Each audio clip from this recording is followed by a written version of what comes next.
No life jackets are required for the watching of this film. Feel free to share, but please do not download and respect the copyrights therein. As it was in the days of Noah, so also shall it be in the day of the coming of the Son of Man. This video is about one of the most controversial events in all of human history. There were giants in the earth in those days, and also after that. Some things are going to be said which might disagree slightly with your high school textbooks.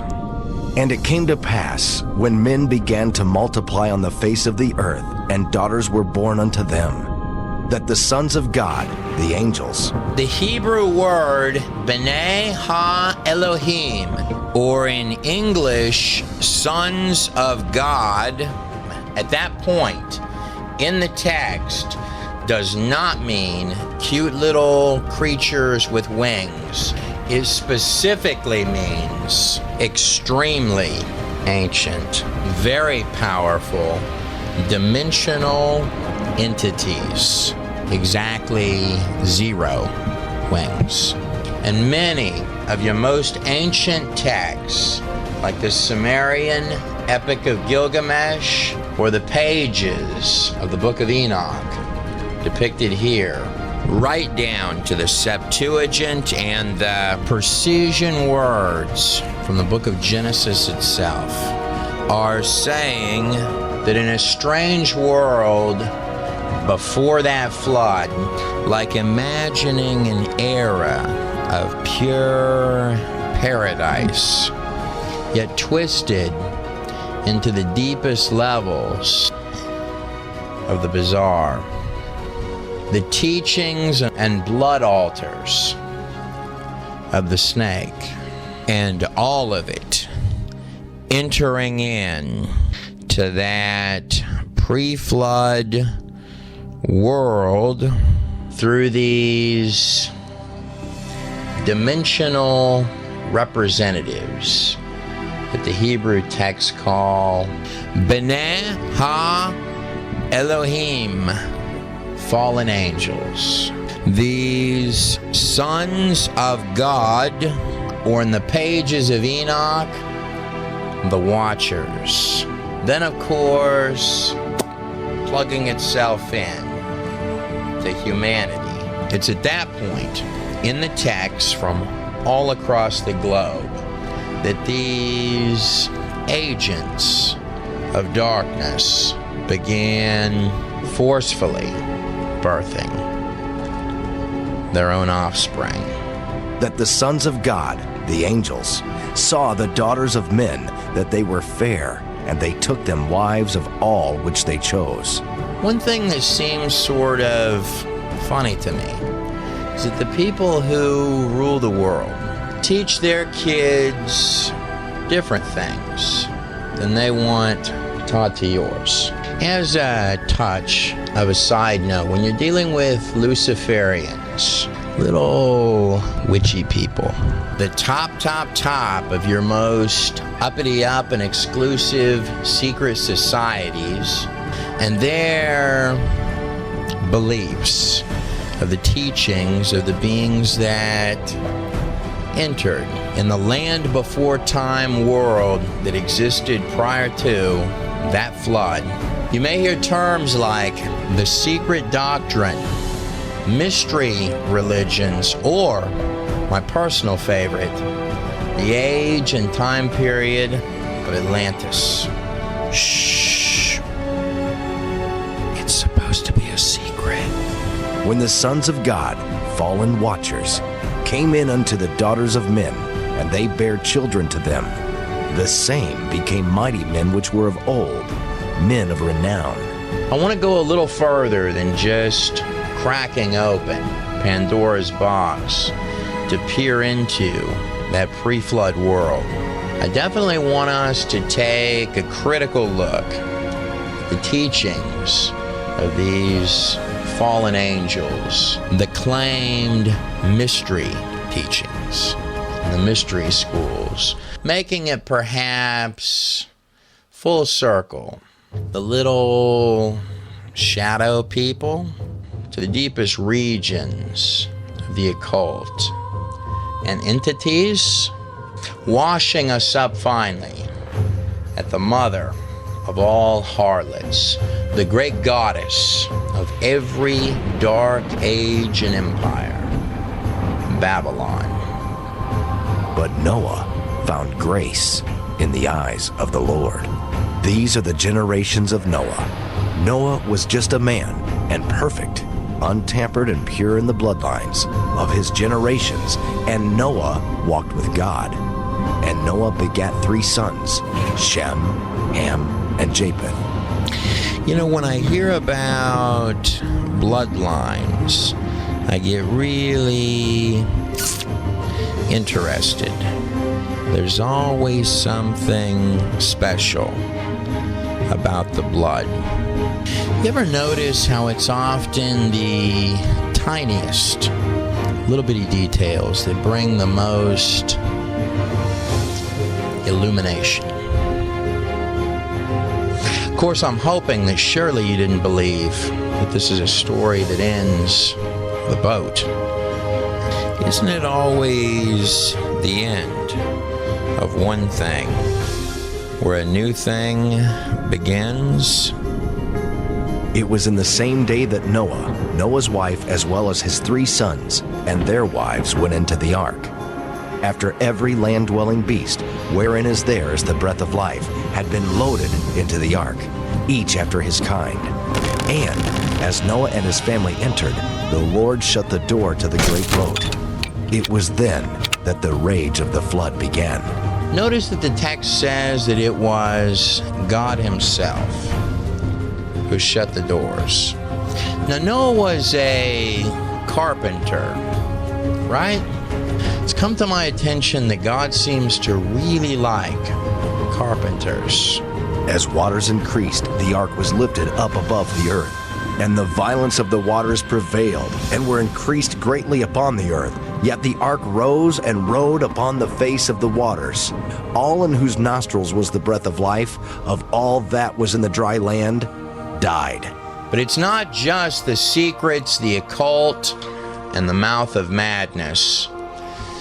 I want to dive in and go a whole lot deeper than all that. Was the boat from the most ancient records of all earth real?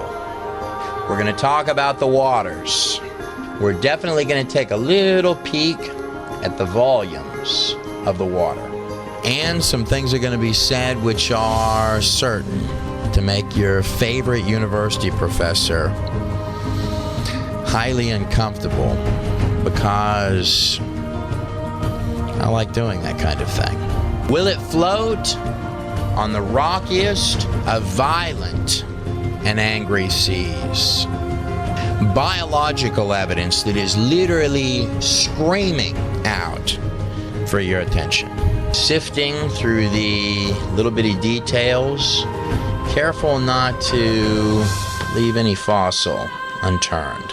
The physical evidence of a mass extinction event all across the face of the entire planet Earth. Of course, also taking a peek at these very long and interesting lifespans that coincidentally are not only recorded in bone, but recorded in pretty well all of your most ancient records. The dimensions and the million-dollar question: will all of the animals fit inside that boat? And God saw that the wickedness of man was great in the earth, that every imagination of the thoughts of his heart was only evil continually. And it repented the Lord that he had made man on the earth, and it grieved him at his heart. And at the dead center of the whirlwind, the beating heart in the middle of the storm, is one man, one name. As it was in the days of Noah, so also shall it be in the day of the coming of the Son of Man. Grip on to your life jackets. It's going to be a bumpy ride. Welcome to Noah. This journey is about to begin. And the Lord said, I will destroy man, whom I have created from the face of the earth, both man and beast, and the creeping thing, and the fowls of the air, for it repenteth me that I have made them. The word science is the pursuit of knowledge itself, no matter where that the trail leads. And the greatest barrier against all wisdom, the stronghold against knowledge itself, is the single thought in one's mind that they already have it all figured out. It's often said that Noah couldn't have built the craft described in the book of Genesis, as if to actually state that no one in the ancient world could possibly build a really big boat. Because, well, after all, in Christopher Columbus's day, no one could have produced a ship of that size. And they would be absolutely right if we were talking about 1492. Columbus's box of single-layered timbers and rickety nails actually made it to the Americas. Is to some degree a surprise. In fact, boat building gets more impressive the further back in time that you go, like these Roman ships depicted here. Or how about Chinese super ships, like this one here, compared against Christopher Columbus's little bitty Santa Maria. Or perhaps going back just a pinch further in time, once again, Christopher Columbus's Santa Maria, and up here, Noah's Ark, scaled against an ancient Greek fighting ship designed to survive the rockiest of wild and raging seas. And beyond even that, at least attempt to withstand blows from catapults. It's almost as if the further back in time one goes, the more we find giant structures and building projects that baffle and amaze rooms full of modern engineers, like the pyramid, not the camel. And we can be fairly certain that the pyramids, the Sphinx's head, seen right back there, were built by highly technical and engineering-minded people. And since we can see how the stones were cut right out of the quarries, like this enormous broken obelisk right here with all the people walking on it, we can be, at bare minimum, fairly certain that the pyramids were not built by aliens, because they would have had to have been aliens with rock hammers next to their laser guns. One could almost think that the precision, knowledge required to take on these massive building projects seen all throughout the ancient world, seeming to begin these two places here, Egypt and Samaria, dropping right down from the glacier encased mountain of Ararat, the very mountain range, the very spot where the boat that saved all mankind is said to have landed. Sort of like the desire to build things that baffle and amaze us, coming down through the generations to a single parent source, as if engineering itself was in the very blood pumping through their veins. I have this strange feeling that though there are 3 suns, I think we're going to find some interesting things coming from these two bloodlines here, Shem and Ham. Come to think of it, one would actually expect to find enormous building projects coming right on through the generations and bloodlines of such a family as this. The model that I have personally come to favor most for the boat's actual architecture comes from the men and women over at Answers in Genesis, who simply went with ancient boat building architecture. You have many layers of offset planks comprising the walls of the framework.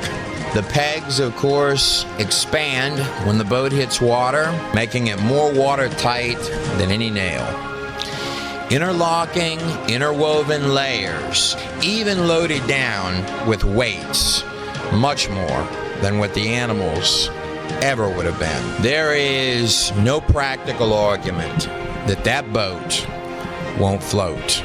Naval and marine engineers literally marvel at the precise measurements, dimensions, and ratios given for that boat in the book of Genesis. The same type of ratios one would use for a supertanker, technically defined as the most optimized ratios for exactly the job this boat would have had to do. Well, I mean, shouldn't come as terribly surprising that God knew what he was doing.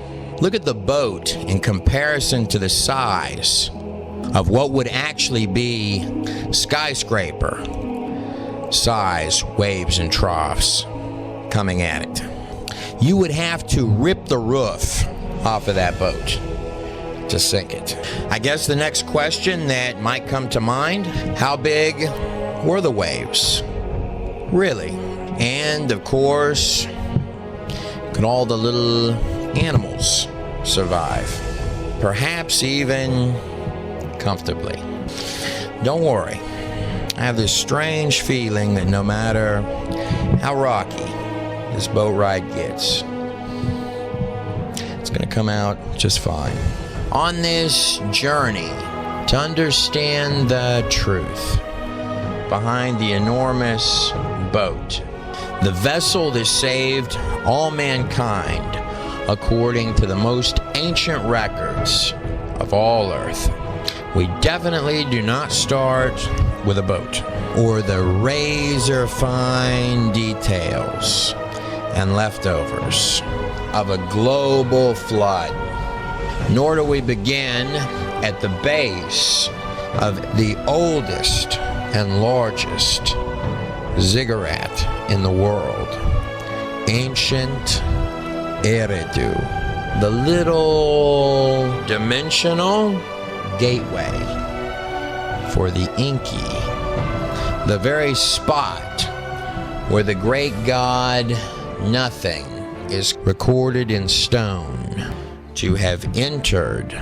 Nor do we start with the heights of spreading biological strangeness and blood altars, often for little human babies, to feed the old serpent who seems to go by so many names, or the ages of occult empires which would rise shortly following the flood, as if dancing to the musical notes and tune of a less than noble Pied Piper, almost as if there were some type of an unseen agent, a dimensional puppet master whispering from behind the scenes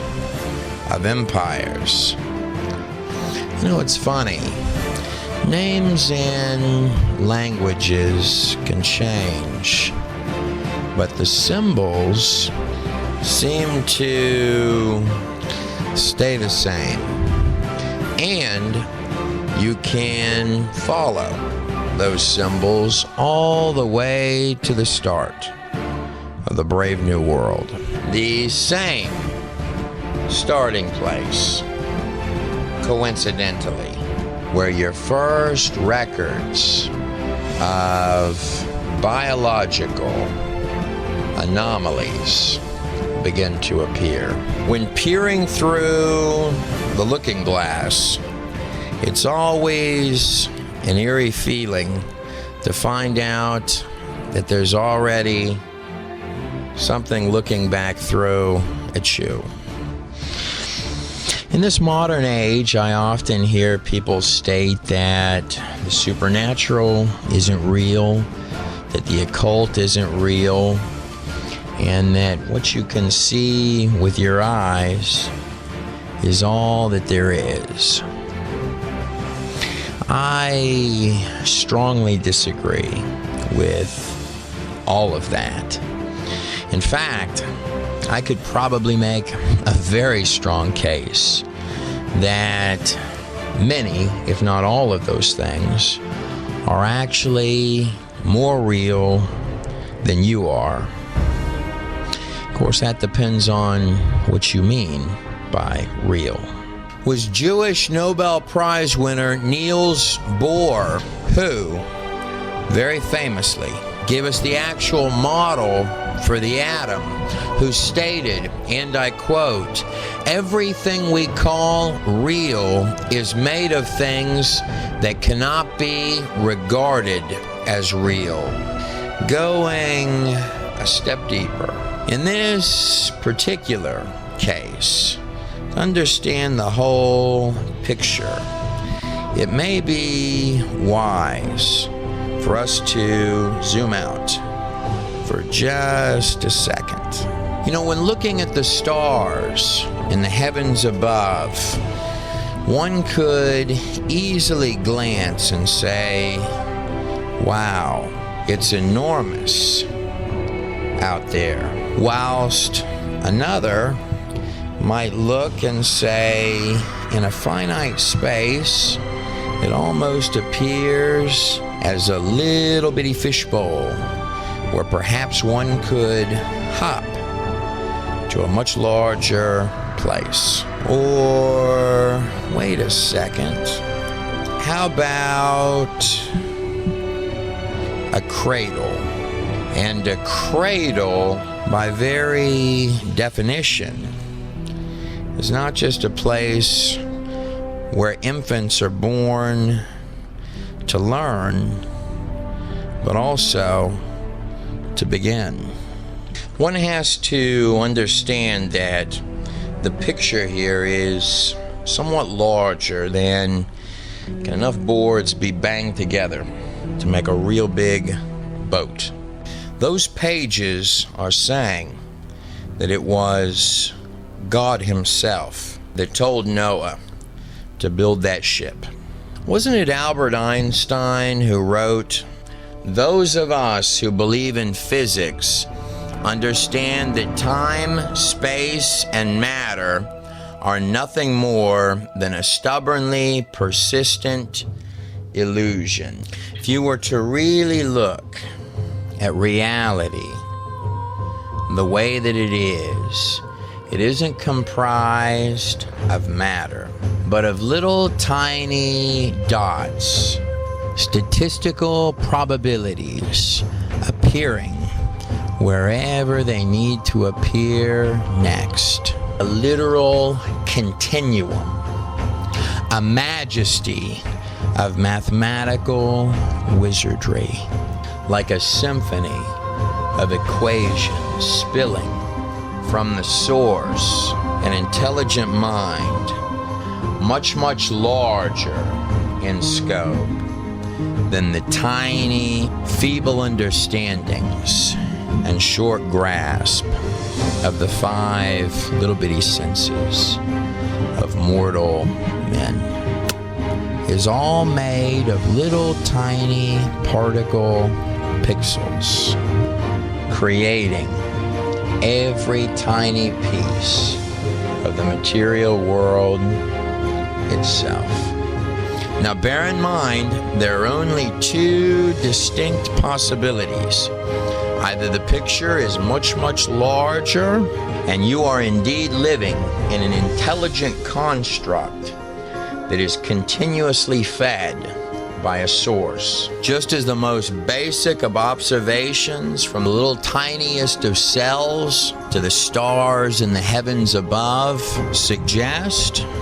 Or option B, in the beginning there was nothing, and from pure randomness and accident after accident after accident, chaos slowly rose up to become precision order, which would of course be the diametric opposite of every single thing that we can observe, look at, or measure in the entire place. One can only wonder what the inspirational source behind an idea like that might be.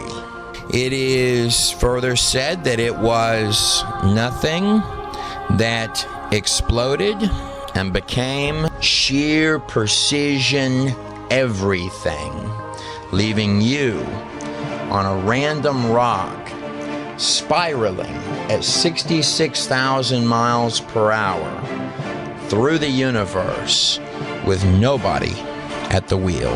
The answers are either much, much, much smaller in scope, as the textbooks suggest, or they're larger in scope than a human mind could begin to imagine. What the pages of Genesis, as well as the entire Bible itself, are specifically and redundantly stating is that you and I are living in a smaller subset of a much larger and far more complex reality. The wonderland of finely tuned physics, non-random particle pixels, which all have to be strangely just right. The whole limited three-dimensional base construct of this thing that commonly goes by the name the material world, framework and fabric of this present illusion.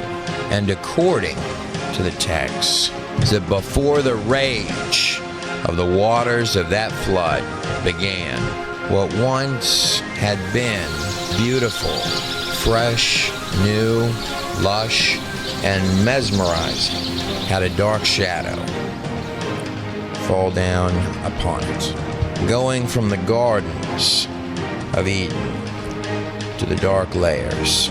Though likely extremely sophisticated, a world flipped upside down, twisted, evil, brutal, and of course, most especially, altering the natural state of things. This is recorded to have churned everything, dark and ugly, not beautiful. Do you know what I find absolutely fascinating? A seemingly tiny single cell, each and every single one more complex than every single NASA space shuttle and every automated car factory combined. And to run each and every little tiny cell, you are definitely going to need the software, the digital coding for life itself. Exactly zero junk code. When you're looking at DNA, you might as well be holding the Creator's signature right in the palm of your hand. Then you simply need your complete program blueprint files, opening up just like a zip file containing the complete body plans, putting together every cell, every organ, every little tiny piece and part, all coming together to create complete biological masterpiece from scratch. Neuron networking and unbelievable electrical circuitry running right down the spine to give you total and absolute control, along with all of the apparatuses of the whole spacesuit, even and especially when you're not thinking about it. And then consciously plugged in as if by Wi-Fi. You are the ghost in the machine. Noah's focus in building that boat was on what the Lord had asked him to do. The placement of every single board was much more than building a boat. While the whole world laughed and mocked about him, through Noah's eyes, they were already dead. But a faith that it was a foundation, a hope and prayer that it would lift him above the deep darkness of the Abzu, that it would save his life. Every little peg was an investment on the other side of the abyss. Every single joint that would slide into place, another piece of his heart, a payment forward towards a world he had not seen yet. Your world. All of the mouths that had laughed and mocked were swallowed in their final home, the abyss. Indeed, narrow was the door, and few were those who found it. The gate to destruction was not only wide, but was pretty well everywhere else. One could almost think that there was a deeper message embedded right in there. I couldn't find it more appropriate than to truly enter in than with the words of the father of quantum physics itself, Max Planck, who said, and I quote, "All matter originates and exists only by virtue of a force which brings the particle of an atom to vibration and holds this most minute of solar system of the atom together. We must assume that behind this force is the existence of a conscious and intelligent mind. This mind is the matrix of all matter." Diving in to ancient Egypt, beyond the first pyramid of Djoser, arriving at the first dynasty of all Egypt, Dynasty 0, and the first king, Narmer. On the front, you can see the first king of all Egypt next to his tiny sandal bearer, seeming to hold a mace in one hand with which he is about to smite an opponent that is about equally his size in the depiction. On the flip side of the oldest document from the oldest king, we see the king depicted here. The king, drawn here, drawn much, much larger than the other subjects in the imagery. It was Sir Flinders Petrie, probably bar none, the most respected and renowned archaeologist in all of Egyptology, who stated in 1897, "A new race has been found. These strange remains are found over more than 100 miles of country, from Abydos to Gebelin. The race was very tall and powerful, with strong features, a hooked nose, long pointing beard, and brown wavy hair. They are shown by their carvings and bodily remains. Skeletons like this actual skeleton here from Ireland being compared against a modern size skeleton, or perhaps the entire pack of giants from Lovelock Cave, the skulls of which are seen here. One of them in this image here being compared against a modern size human skull. And it's not just hundreds of news articles like this one recording a find of a human skeleton 11 feet tall, or ones like this one from the New York Times recording a skeleton of 12 foot in height, and certainly indications of sizes that may have been even larger than that, like this depiction on a papyrus from the British Museum.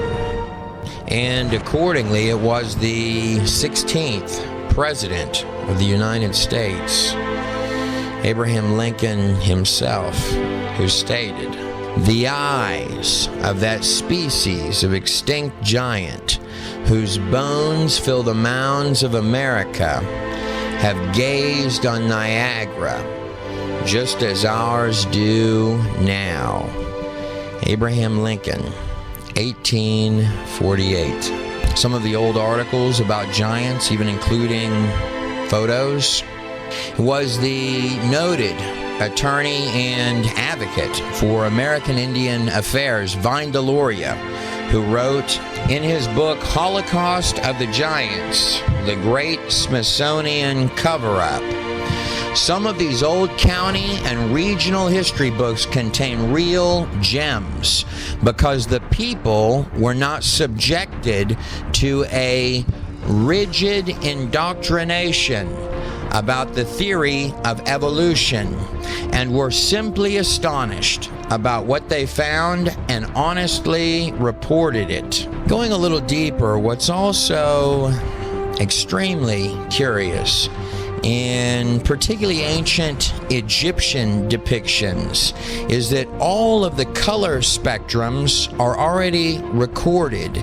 In fact, in very distinct, sharp contrasts. Black, white, and a reddish brown. It would be very difficult to find a geneticist in this day and age who would not state, or at bare minimum concede, that all of the genetics for all of the races extend back to a single source. So in truth, we're all actually one enormous family. And speaking of extremely strong genetic traits and characteristics, the further back in time that you go, the much stronger that you see your genetics get. I often hear it said that world populations have been on this planet for 100,000 years, sometimes much, much, much larger than that.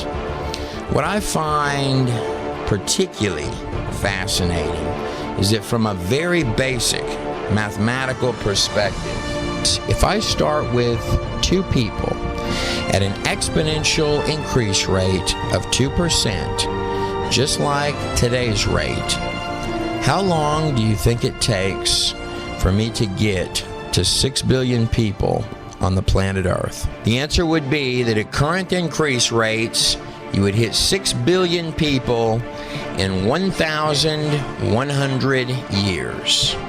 But of course, the increase rate hasn't been 2%. It's been a lot lower than 2%. The growth rate is exponential. In fact, getting littler and littler and littler the further back in rewound time that you go. One would literally predict 6 billion people on the planet Earth if you were to calculate in the expansions into new areas, the increases in food production abilities, and the slow spreading and conquering of the entire globe, for which we have full records, no less. Now, on the flip side of that coin, if I were to go with some of our more modern theories in their lowest of lowball numbers, going with just 100,000 years of growth. In 100,000 years, you would have cycled right through 6 billion people on this planet, millions and millions and millions and millions and millions and millions of times. Well, I guess my question would be this. If history truly goes back 100,000 years or more, then where are all the bodies? The math for this is easy enough that it could be done on a napkin. One would not only anticipate, but predict that you would reach a population of 6 billion in roughly 5,000 years, give or take. Maybe the theoretical guys are just all out of napkins. So in our journey across the dark hours of the Egyptian New, the watery abyss, with the very real understanding that there are at least 277 global flood accounts. Many will argue that that number of global flood accounts, many of which include pre-flood world accounts, reaches as high as 2,000. Records that literally begin to come down and then fan outwards from cultures stretching every conceivable part of the whole planet Earth. Bear in mind, these are cultures that in many cases are entirely disconnected from one another. Some of these records taking you face to face, bringing you right up to the front doorstep of that flood. And a very small handful of these, like the Eridu Genesis account shown right on the screen right here, coming so close to the actual event that the guy riding on the rock can nearly taste the water on his lips. Flood accounts such as the Toltec Indians of ancient Mexico believed that there had been a global flood, that a few people had survived in a chest-shaped boat. And these pyramids in the Americas are not just eerily reminiscent of what you see an ocean away, right down in here in ancient Egypt, but also in terms of practices and beliefs. In the land of Canaan, right here, that would ultimately become Israel. like someone had boated their way from the lands of Canaan, which were like a minefield of strange things, ultimately laid out all across the promised land that the Israelites would have to conquer. In 1 Samuel 15, it states, "Go and strike the Amalekites," a word which means vampire-like demon, a tribe located right down in here.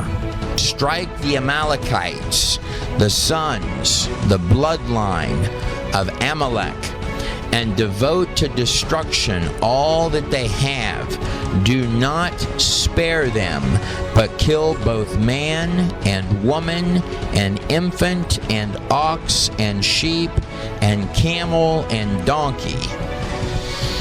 Almost as if someone larger than the construct of this place wanted whatever had genetically spread into this area, all up in here, completely cleansed out. Land of the Philistine and Canaanite god Baal, who wanted the mothers to come lay down the lives of their little bitty babies on altars of blood before the horned god. Not just the giant Canaanites, sons of Ham, but also Philistine practices which seem to go right across to the Americas, where we find not only lots of large lizards, but rising pyramids with leadership that so often seem to be, whether in statue or in large-eyed stone, nearly hard to believe what you're actually looking at is real in appearance. But pulling up out of the hot spots on the coastlines of South America into Mexico, these Toltec Indians also believed that the world had, interestingly enough, begun 1716 years before that flood, and that after the mad rage of the waters, they built a great tower. Going back just a pinch further in Chinese history, which began with the founder of China, Yu, the Jia dynasty, the first dynasty of ancient China. Its inception at roughly 2000 BC. This symbol right here means a vessel with 8 persons or mouths on it. We find the records, the legend of Nua and Fushi, who survived the global flood. And this legend takes us 1,000 years before the start of ancient China. The Chinese put a date to that global flood of 2952 BC, which is fascinating because if you're using the Septuagint, which is a copy of the Old Testament 1,500 years older than the King James Bible, you're going to come up with a flood date of somewhere between 3,500 and 3,000 BC. Depending on how you do your mathematics, which can be trickier than one might think.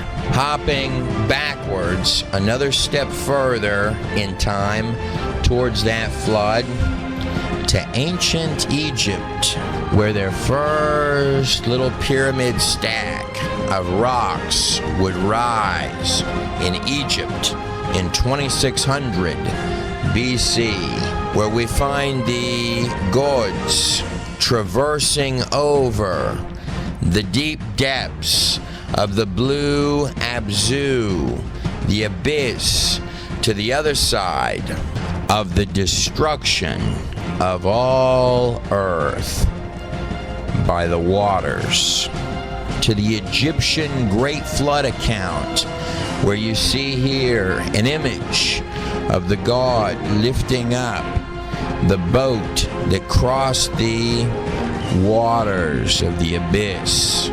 The Egyptian knew, and upon this boat that is being lifted up above the waters, we see the symbol of the scarab, which means rebirth and re-emergence.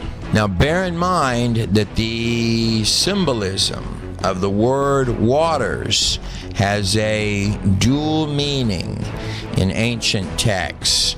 Waters, or the Egyptian Nu, can mean the places of the deep, the underworld, the realm of chaos, the Abzu, or the abyss, the place where the old goat, ramming forward, the king, sits in the dimension below on his throne, the king of demons, prince of the air and owner of the serpents, the one who is said to have ruled using the body of Osiris himself as his conduit. Now, if I were to hop over from the city of Kish or Cush, the remains of which are shown right on the screen here, the settlement of which is recorded as having been founded by Noah's grandson, Cush, son of Ham, where Sargon the Great, seen here, one of his sons or grandsons, princes, shown here holding the sacred goat. It is a bad thing when the people go goat. Sargon, of course, the king who ruled ancient Samaria from Kish or Cush, named after Noah's grandson, maker of this stone here, commemorating the Tower of Babel and Nimrod, an artifact found in Susa, Iran, or the land of Cush, right here at the tippy end of the Fertile Crescent. And going from those pyramids over to the pyramids of South America and areas around the Nazca lines, we find the controversial Ica Stones depicting people with dinosaurs. Those stones, like this one being examined here with a T-Rex on it, are argued primarily by those who are in favor of Darwinism to be fakes. You would have an extremely difficult time convincing me of that, because the handful of scratchy drill bit made fakes passed off to tourists are easily, even eyeball distinguishable from authentic stones under close examination. First of all, though there are many collections coming from burial sites all over the place, the largest is the Cabrera collection of 11,000 burial stones, a third of which contain dinosaurs. These stones, if authentic, the actual actual engraving portion of the stone will be covered with a fine patina or biofilm. And going deeper than just Spanish explorers sending some of the stones back to Spain in 1562, artistic elements of the stones, such as the skin texture, which wasn't known by paleontologists until much after these collections were housed, are eerily accurate. Look at the size of the neck on this Mamenchisaurus. Slipping back over to ancient Egypt, to the very front of the Narmer palette, which goes with these animals here that have got the intertwined serpentine necks. Very close in appearance to possibly an Apatosaurus, and some of the depictions are extremely in-your-face, straightforward, like this particular artifact here. The man's hand coming up to possibly pet the dinosaur dragon, his wife standing on this side, probably getting on to him about it.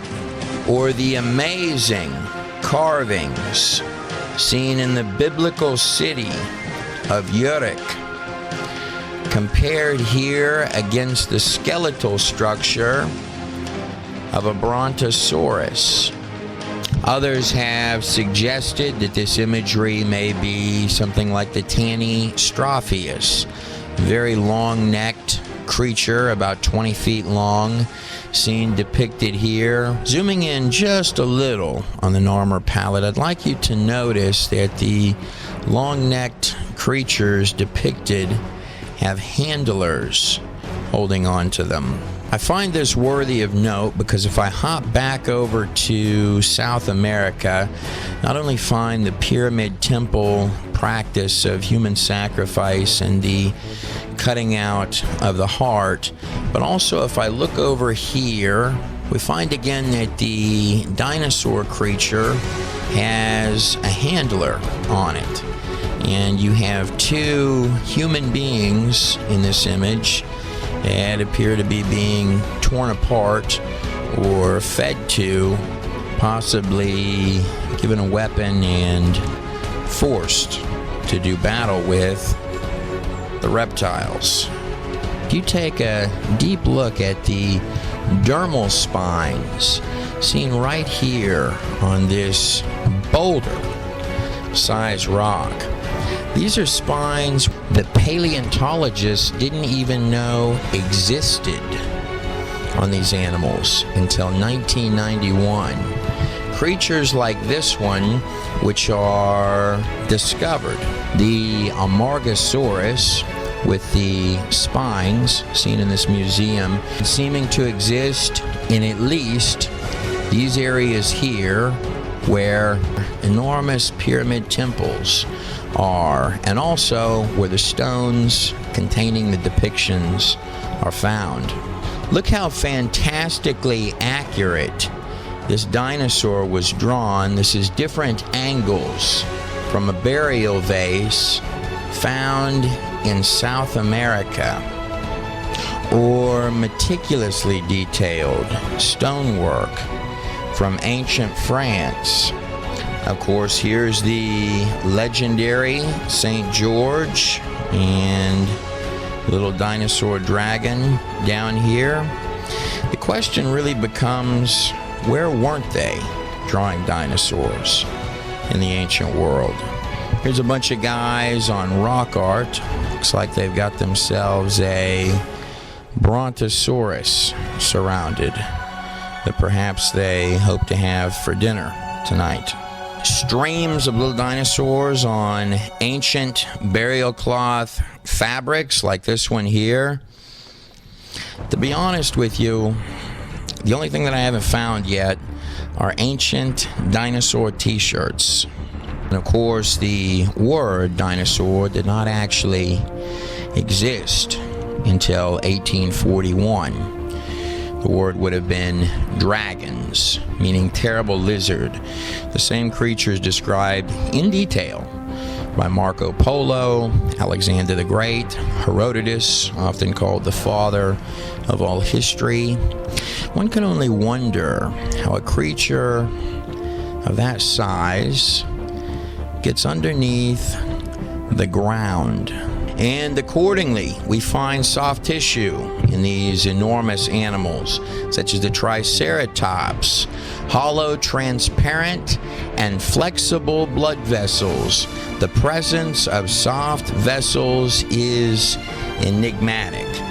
That's a key word for it most definitely should not be there if the animal were even tens of thousands of years old, much less making claims of millions. Very difficult to swallow when you find actual gooey, fresh and soft dinosaur soft tissue like this extremely juicy looking bloody T-Rex tissue seen on the screen right here. Or one might prefer little bitty baby dinosaurs like these actual soft tissue young dinosaur embryos. Or how about this mysteriously fresh, zoomed in on tissue? That's hadrosaur blood right there, passing through that vein. And here's an entire and complete hadrosaur with plenty of soft tissue.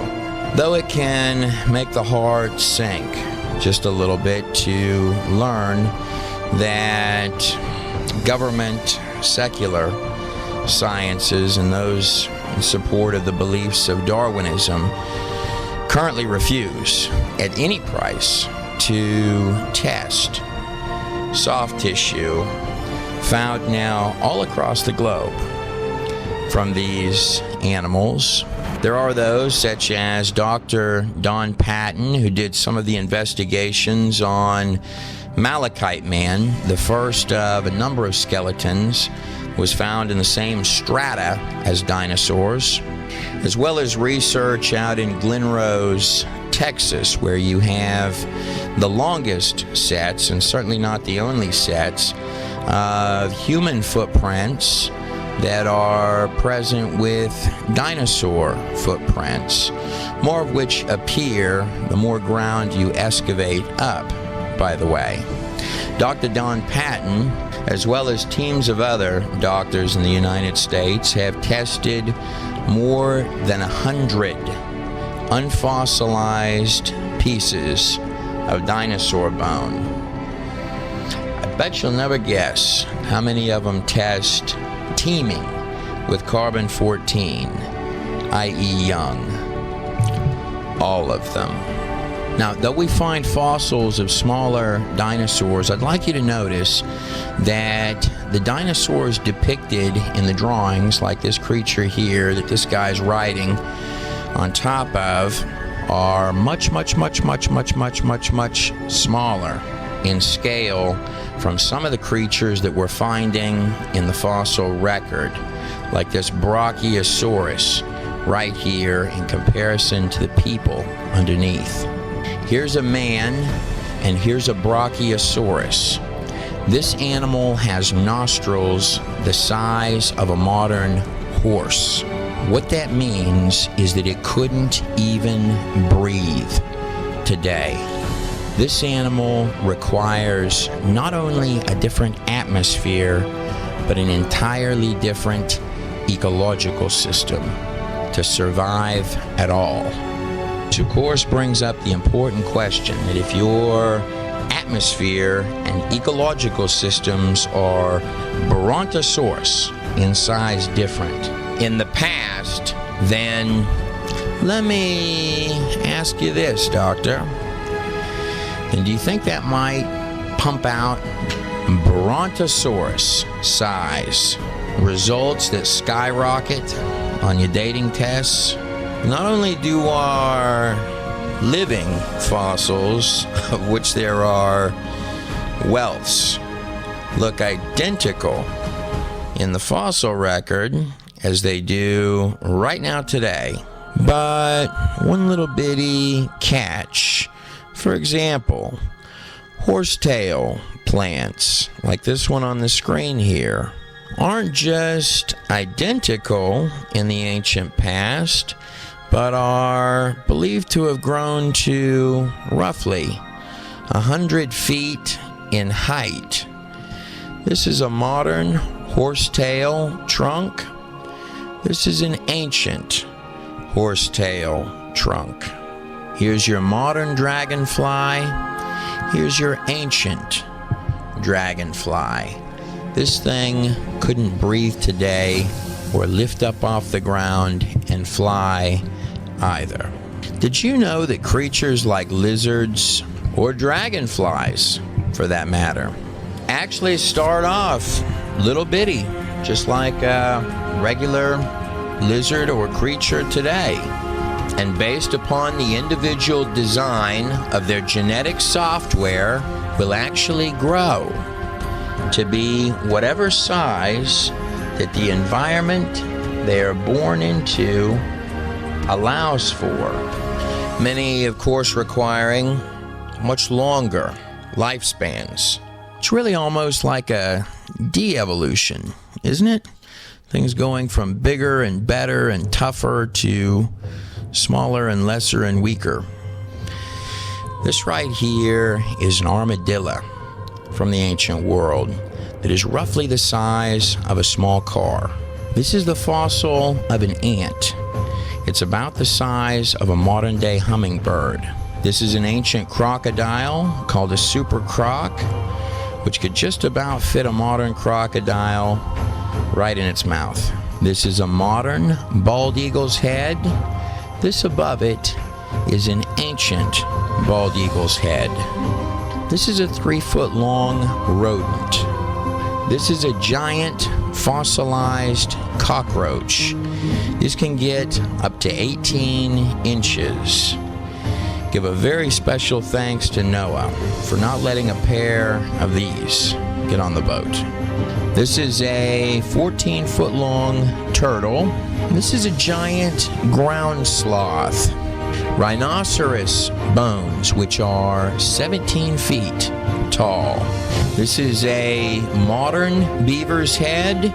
This is a pre-flood ancient beaver's head. And it's not just that many times when you're dealing with mammal fossils like this horse seen on the screen right here, they're surrounded by marine life, in this case fish. It was Dr. Willard Libby, not only a Nobel Prize winner, but also worked on the Manhattan Project, who invented carbon dating, who stated, and I quote, "You read books and find statements that such and such a society or archaeological site is claimed to be 20,000 years old. We learned rather abruptly that these numbers, these ancient ages, are not known, speculations and imaginative guesses. In fact, it is about the time of the first dynasty in ancient Egypt that the last or earliest historical date of any real certainty has been established."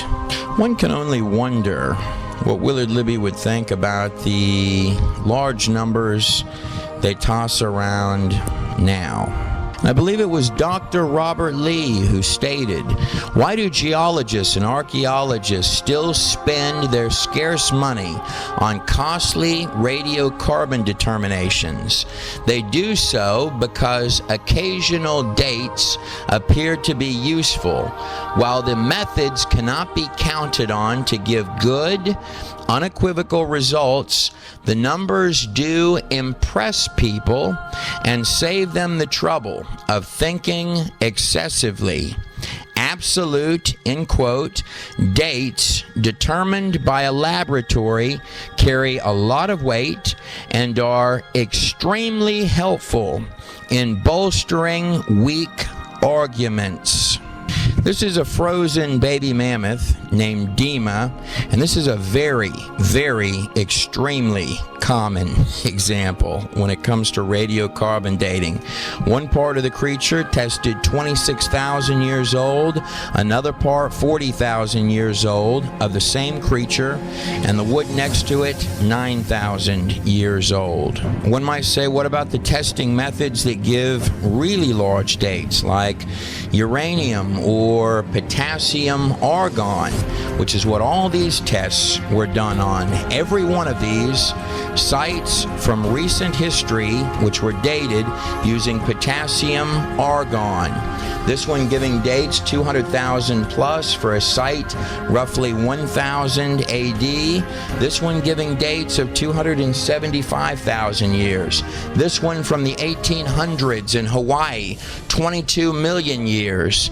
Mount Etna, this one dated anywhere between 140,000 and 350,000 years. You could literally go through entire lists of these, being hundreds of thousands of years to millions of years off, like Mount St. Helens, an eruption that occurred in 1980, which dates at a whopping 500,000 to 2.8 million, with an M, years old.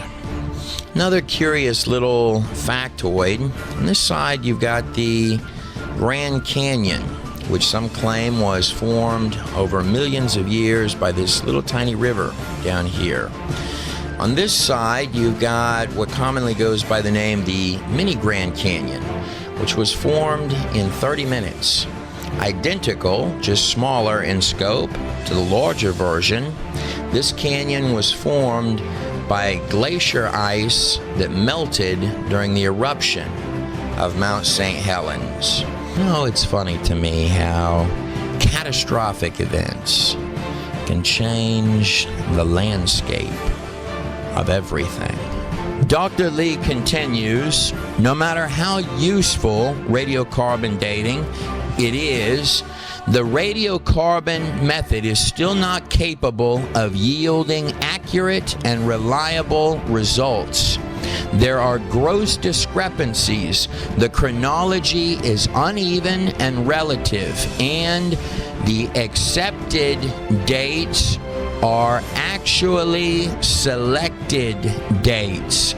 This whole blessed thing is nothing more than 13th century alchemy, and it all depends upon which funny paper you read. And if we're just reaching in to find a date that suits us and then stick it on an artifact, it's difficult to actually call that science. Let me ask you this. If you needed a date, an actual date, a real date for something, would you use any one of these tests? Now, on the flip side of that coin, though tests like C14 or radiocarbon dating may kick out dates all over the board in one single chunk of coal, what they do demonstrate is that there shouldn't be any C14 at all, if in fact they were millions of years old, as is commonly claimed for coal deposits. Coal is literally formed by massive forestry, which has somehow been covered up and swallowed by ground. Coal can be formed in a lab with heat and pressure in a little under 2 weeks. Large volumes of trees and logs and biological material that has been crushed, squeezed, and compressed underneath the earth. Likewise, oil deposits seen here, surrounded by underground running water as the earth is porous, are teeming rich with carbon-14. The oil underneath the earth is massive collections of biological material, turned into squish. And oil can be produced using heat and pressure in a lab in minutes. The forests of ancient Earth, jungles squished underground. Oil deposits are not just dead dinosaurs. These are entire ecological systems swallowed by earth and stone. Every single coal deposit on Earth tests young, and every single oil and natural gas deposit on Earth tests young. And it's not just that there are seashells, clams, and massive marine life on every single mountain range on the whole planet Earth, like these shells found in the Himalayas on top of Mount Everest, where there are so many seashells that the locals sell them. And it's also not just that there are mass whale graveyards in deserts, like the Atacama Desert, the most arid desert in the world, where there are at least 80 beached whales that have been found thus far in the middle of the desert. Or perhaps in the Sahara Desert, the largest desert in the world, where we find more researchers excavating whales that dot the desert. Or perhaps one may want to hop over to the sands of ancient Egypt, where you can actually take a tour through the Valley of the Whales and look at enormous beached sea creatures like this giant whale in the middle of the desert right here.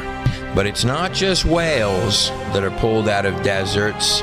These researchers are excavating for penguins. And here's the fun part.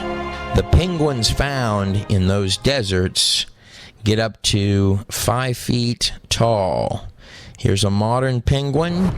This is an ancient penguin. A modern cow head, an ancient goatish cow head, underneath which stares curiously Louis Leakey, one of the promoters of the claimed missing link, Lucy.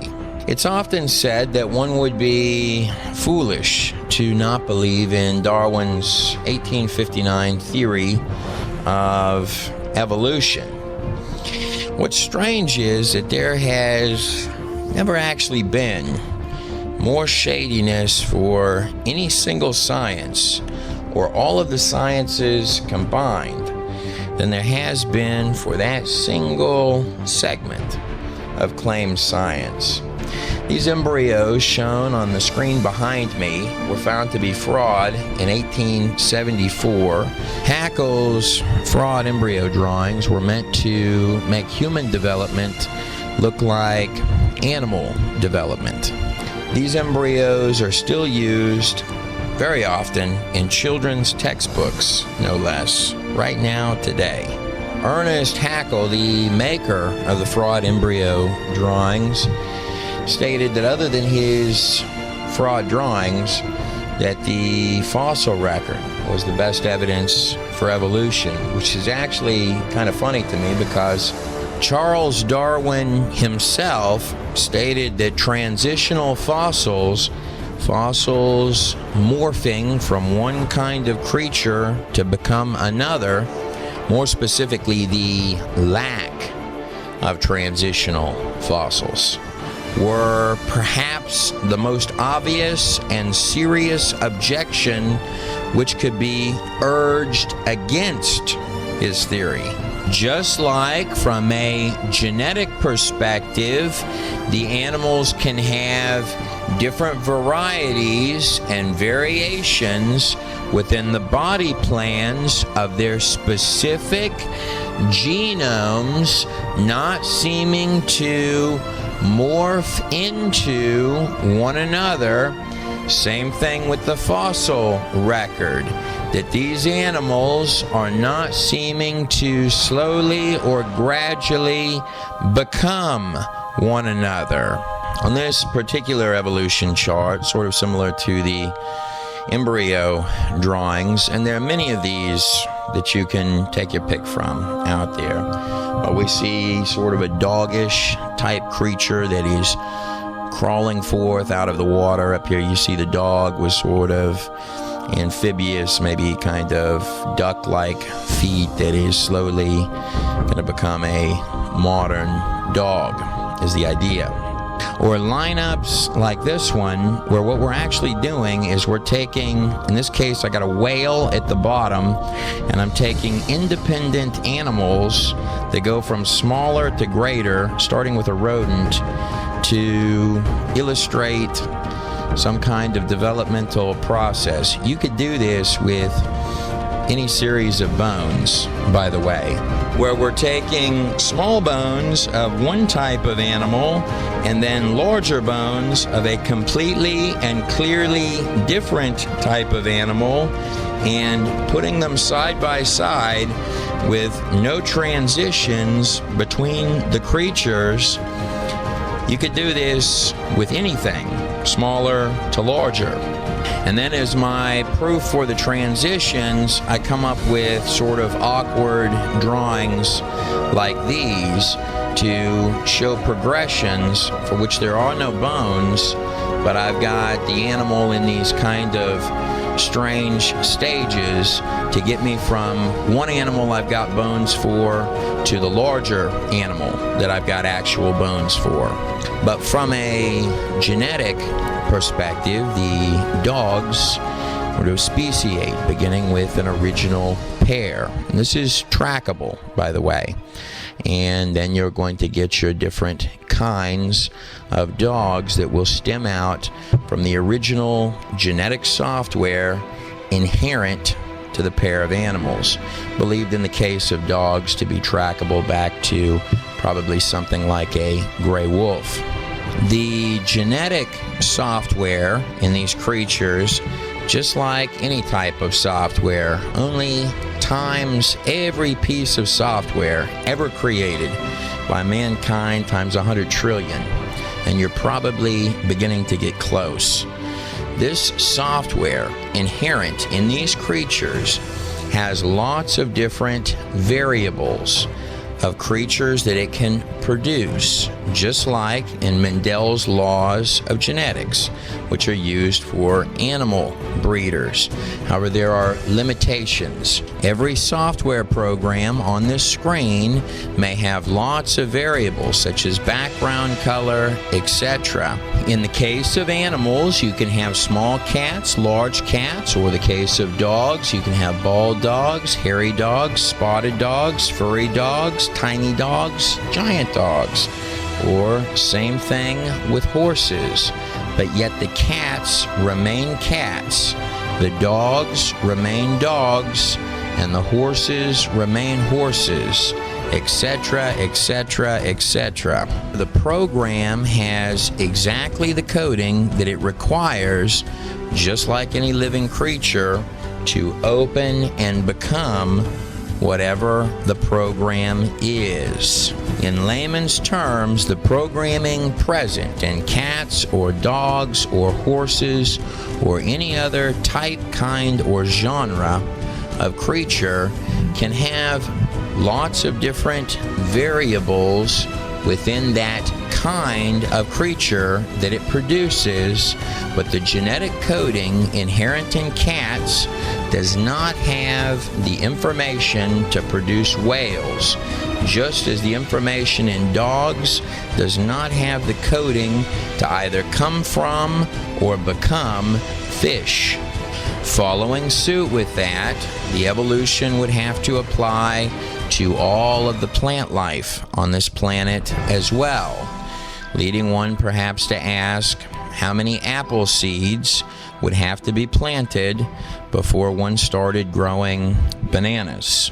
Now, if one were going to find evolution, where it would have to actually lie is within this precision, tit for tat, line for line, genetic coding. You need a source for the digital information which is going to make creatures mutate into each other, going from littler, like you see in the drawings, to bigger and bigger, which is strangely the opposite of what we find in the fossil record. Nonetheless, you would need a source for that digital coding, commonly suggested to be mutations, error code or junk code, introduced into the genetic coding, making the animals morph better and better over time. So let me ask you, the viewer, if I have a computer program that precisely builds and opens to become something, and I begin adding random junk code and mutation code. So if I were to begin to add junk code, random lines of mutation code and error code to any one of the different kinds of programs running software, which have lots of variables within each one of these on my computer screen, if I added junk code to one of these programs, would it evolve to become a better program than it is, or would the program fall apart? Bottom line, the genomes, the genetic programming, the packets for these animals have coding that has all sorts of little variables producing different speciated varieties, which happens exponentially and rapidly, just like population growth, by the way. Yet they're still fundamentally the same type of animal. Taking that a step further, it's this very speciation that plays a role in the numbers of originating pairs of animals that we need for our boat ride. What's also interesting as a side note about animals, just like the mystery of consciousness within humans, is that animals are often the indicator of a storm or an issue coming to an area. Accordingly, within the Genesis text is that God is telling Noah, for example, to only take two of each kind, male and his female, as if to specifically indicate that as the time becomes right, these animals will be showing up in mass, not two by two. And not only do we only need our land mammals, reptiles, and birds, as most all of the life on this planet, the bulk of it, is marine life, amphibians, planktons, algae, plants. So we only need a tiny fraction of the actual animals that exist on this planet. But interestingly, more than that, creatures like cute little bitty bears, obviously they hibernate and also recycle the waste within their bodies for long periods of time during that hibernation. But it begins to become absolutely amazing when you begin picking through the little pairs of animals and finding that each and every one of them actually has specific traits and survival instincts that almost make them perfectly conducive for this boat ride. And not only are most all of the animals on this planet little tiny anyway, I'm sure with the larger creatures, Noah was smart enough to bring the young ones. Then, of course, all of these animals genetically speciate, some of them into hundreds and hundreds and hundreds of different types or species of animals coming from an originating pair, making the actual question that most people fear the most about Noah's Ark actually really boiled down to a shipping issue. We've got a boat comprised of 3 decks, which is roughly the height of a 5-story tall building. This particular ship, at its most modest measurements, is longer than a football field by a lot. Though there are many different measurements for a cubit, which is the unit of measurement used in the text of Genesis 4. Noah's Ark. The most likely and reasonable numbers that you're going to have for the inside of this boat, stretching all the way to the back there, are going to be about 87 feet wide, about 525 feet all the way to the back of the boat back there, and roughly 52 feet in height. In layman's terms, the most probable size of that vessel is roughly the equivalent of a 750 rail car supertanker. Now, what that's going to equate to, if I go with animals that are roughly the size of a full-size sheep, which most of these animals are nowhere near the size of a full-size sheep, nonetheless, this boat would hold 180,000 full-size sheep. Now, going with the high numbers on how many animals that I actually need on this boat to get all of the creatures and species that we have today, the high numbers for that would be 17,550 pairs of animals, or in layman's terms, 35,000 animals on that boat. Just for the fun of it, let's double that 35,000 number. On top of that, let's add another 5,000 animals for the clean animals specified in the biblical text. That's going to bring us to a grand total of 75,000 animals inside that boat, or roughly 42% of the space of our ancient supertanker. But if we go with more realistic numbers on the pairs of animals that we're going to need, including all of the dinosaurs and their kinds, by the way, would actually be in totality something more like 21,000 animals in total. In layman's terms, that's roughly 12% of this enormous boat. Yes, indeed. From a shipping perspective, a genetic and speciation perspective, as well as a bottom line mathematical perspective, going with the highest possible numbers on your species counts, yes, this boat will do the job.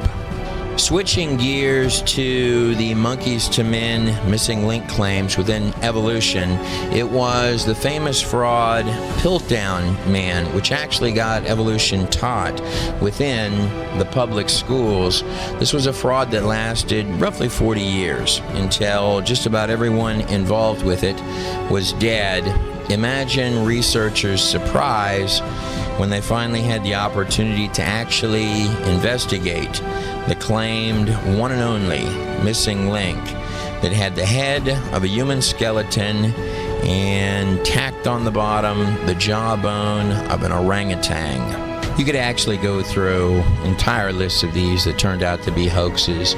The current claimed missing link for evolution is called Lucy.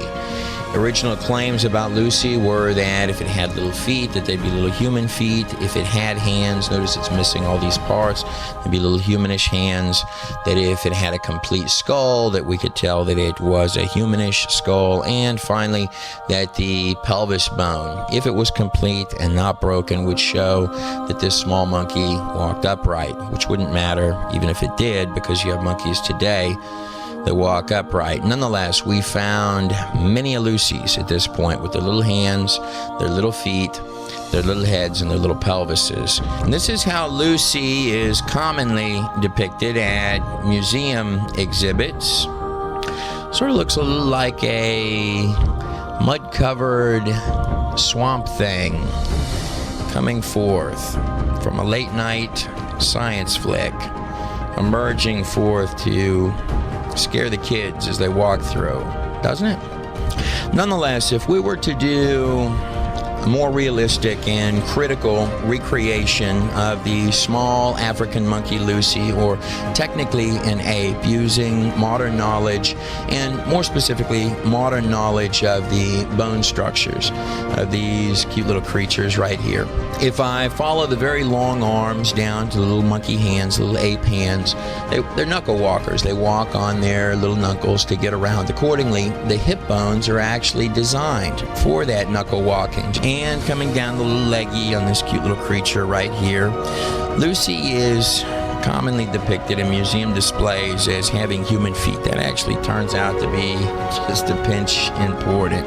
But nonetheless, the feet on apes or chimpanzees or monkeys, these creatures basically have 4 sets of hands, which allows the little ape or little monkey, take your pick, to run around in the forest and in the trees and to grip onto stuff and swing back and forth. Actually, the little feet down there turn out to be a rather large, shall we say, problem in the evolution storyline.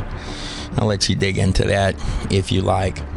In short, what we've found here is the absolute and total evidence that a monkey died, or ape if you like, in Africa. Bottom line, though, one could argue that we've got plenty of bones that look like Chinese dragons, like these found in Dakota, there are exactly 0 mixtures of part human, part monkey. Now, there is certainly no shortage of drawings, and there are plenty of plastic Monkey Man museum displays. In layman's terms and in tangible reality, there are millions and millions and millions of these, and there are definitely millions and millions and millions of these, but nowhere on the whole planet Earth do there seem to actually be any of these. And it's not for lack of looking. And the truth is that you would need enormous pockets of evolving primates. There should literally be billions of missing links. A Planet of the Apes world with evidence so easy to find that kids should find these things on their scouting trips, no matter where they are in the world.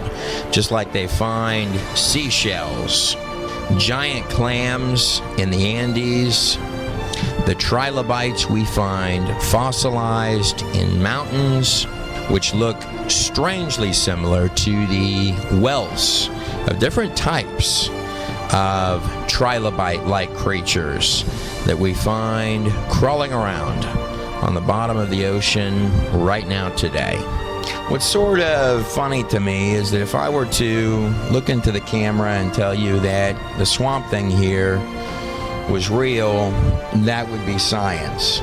But if I were to criticize it, even just a little, or possibly suggest, I don't know, that breeding monkeys doesn't pump out people, well, that would be religious. It actually reminds me of a quote by Napoleon, who one time stated, "Men will believe anything unless it's written in the Bible." I actually took a bit of an interest in some of the claimed missing links, particularly the ones that got pushed a little bit into the background. On the screen right here is a skeleton called Turkana Boy. This would be 5'6" individual. Now here's the fun part. This skeleton is believed to have belonged to a 9-year-old. Taking that a step further, I would be the first guy to wholeheartedly agree that there are wealths of strange things out there. Just none of them turn out to be monkeys evolving up into people. You know, there's a lot of very strange looking things, which sort of brings to mind the unusual skulls and skeletons found around massive temples in Peru. Though I had a different background put back there, this skull on the screen is not photoshopped. That so often appeared to be royal lineages, kingships, and princes surrounding megalithic pyramids and ritual blood sites for the worship of the dark gods, turning up all across the ancient Americas. Look at the massive scope on the back end of this one, recently found in Peru, or the humongous size of the mallet on this guy here, dropping down to this giant jaw. My, what enormous owl-looking eyes you have. My extremely strange large-headed friend. Yeah, I'm fairly certain that that doesn't happen by head binding. To the strange maze of very real madness, artifacts which at this point even include children. The genetic bloodlines pumping through the dark hearts of odd-looking royal families. A grand welcome to the circus. Absolutely sufficient for the colorful sideshow of any house of the deranged. And it's not just that the skulls fit together differently than a normal human skull seen here, with two parietal plates sutured or seamed together by this crease right here. And then on the elongated skull, it's not like that. It has one enormous skull cap. But if one were to zoom in on this particular guy, going a little deeper onto the front of the face, now would you consider that a fang right there when the tooth goes almost all the way up to the nasal cavity? Accordingly, a special thank you to my friend Brian Forrester in Peru, who recently had the opportunity to do genetic testing on these strange skulls. Reports which came back to read, a few of the fragments I was able to sequence from this sample 3A indicates that we are dealing with a new human-like creature, very distant from Homo sapiens, that's humans, Denisovans, that's humans as well, and Neanderthals. Now, what's really interesting is when you go from modern human skeletons, like the one seen back here, to more ancient human skeletons, like the Neanderthal seen on the screen, they not only genetically test human and the bone structures tit for tat, piece by piece, identical, but you're looking at an extremely heavy-duty skeleton in comparison to modern man. Not only do the teeth, which are all there, by the way, fit absolutely perfectly, but these teeth are not like your teeth. The teeth on this Neanderthal skeleton could last hundreds and hundreds and hundreds of years. Your teeth can't do that. And it's more than just the brow ridge growth that you find on these skeletons, which is indicative of very long lifespans, or the fact that the actual cranial brain size of our ancestors is certainly larger than ours today. But moving a step further, it's not just like the dragonfly that we are a diminished version of our forefathers, but the real smoking gun, or at least one of them, for these long lifespans actually comes not just from the orthodontics, not just from the skeletons, the facial, the brow growth, but from the juvenile Neanderthal skeletons. Just like today, you see puberty rates in children becoming shorter and shorter and shorter. What you're seeing in Neanderthal juveniles is that the development times for them to reach adulthood were extremely long. Noah and his sons could probably easily make a whole football team worth of linebackers intimidated, but the children that came directly following that flood. Neanderthal development in juveniles is extremely slow. This is 180 degrees the opposite of primate or monkey development, which is nearly twice that of modern humans. These aren't monkeys. Not only are you looking at humans of extraordinary age when you are looking at Neanderthals, but more than that, a person 32 years of age or older might appear to be 16 by our modern standards. Dr. Jack Cuseau, paleontologist who did the first work working with Neanderthal children. But the truth is that none of this knowledge about Neanderthals and their slow development rates, or that these are super heavy-duty human skeletons with extremely long lifespans, is actually new. This is a recreation of what a Neanderthal child would actually very likely look like, done by the Anthropological Institute of Zurich.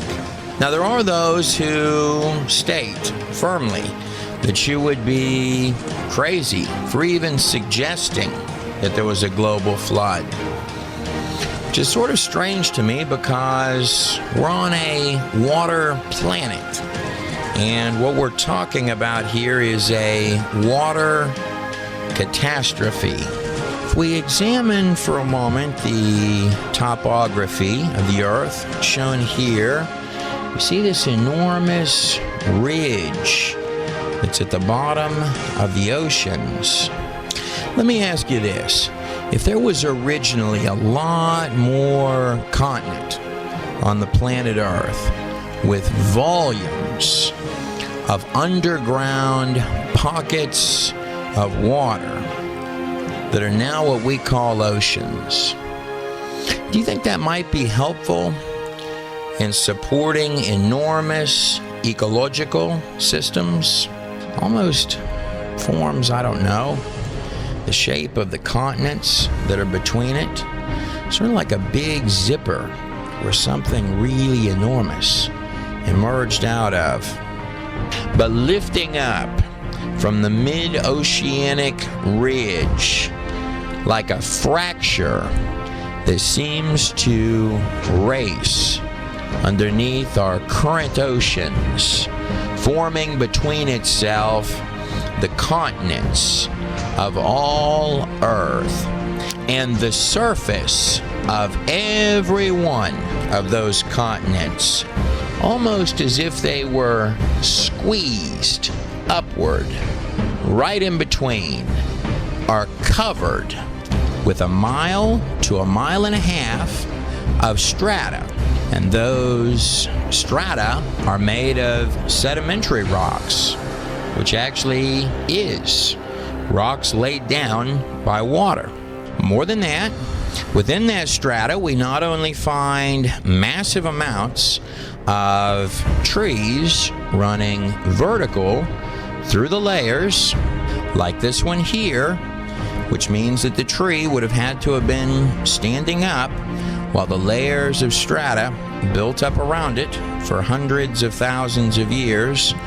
Going further, we find massive amounts of fish all around the whole globe, which are in the process of eating other fish, like this one shown right here, or this nice looking fossil right here, or this one here. In truth, there's so many of these from all around the globe that you can buy them for little to nothing.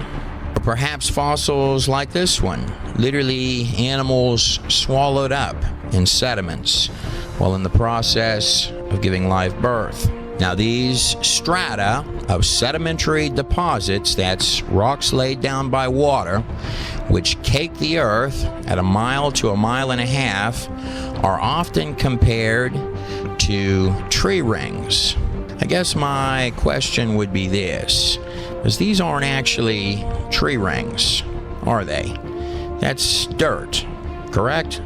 Going one little step further, that 1.5 miles that cakes the entire earth of sedimentary strata, or rocks laid down by water, is not just chock full and teeming rich with marine life that died in trauma, including massive sea creatures that didn't have time to digest the food in their bellies. Herds of animals like this dinosaur graveyard in Canada literally drowned and swallowed in earth, very often interwoven and tangled up with sea life. But those sedimentary layers of strata are sorted by weights and densities of sediments, sorted identically to what one would predict and expect if there were a lot of water pumping around on the surface of the ground.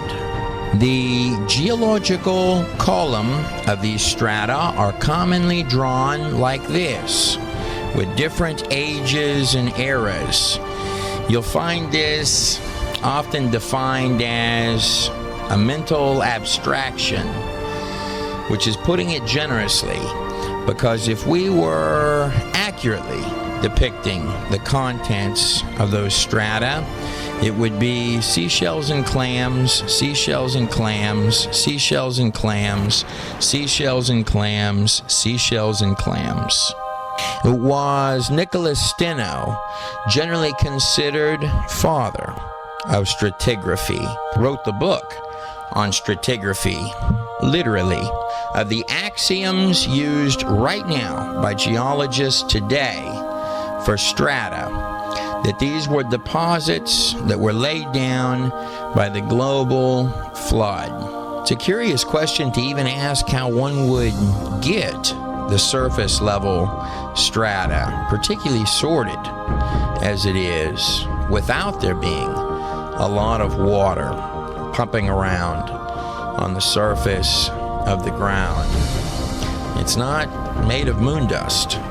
Our current method of dating fossils that we find within that strata is, well, doctor, how do you know that this is an old fossil? Well, that's quite simple, because it was in an old rock.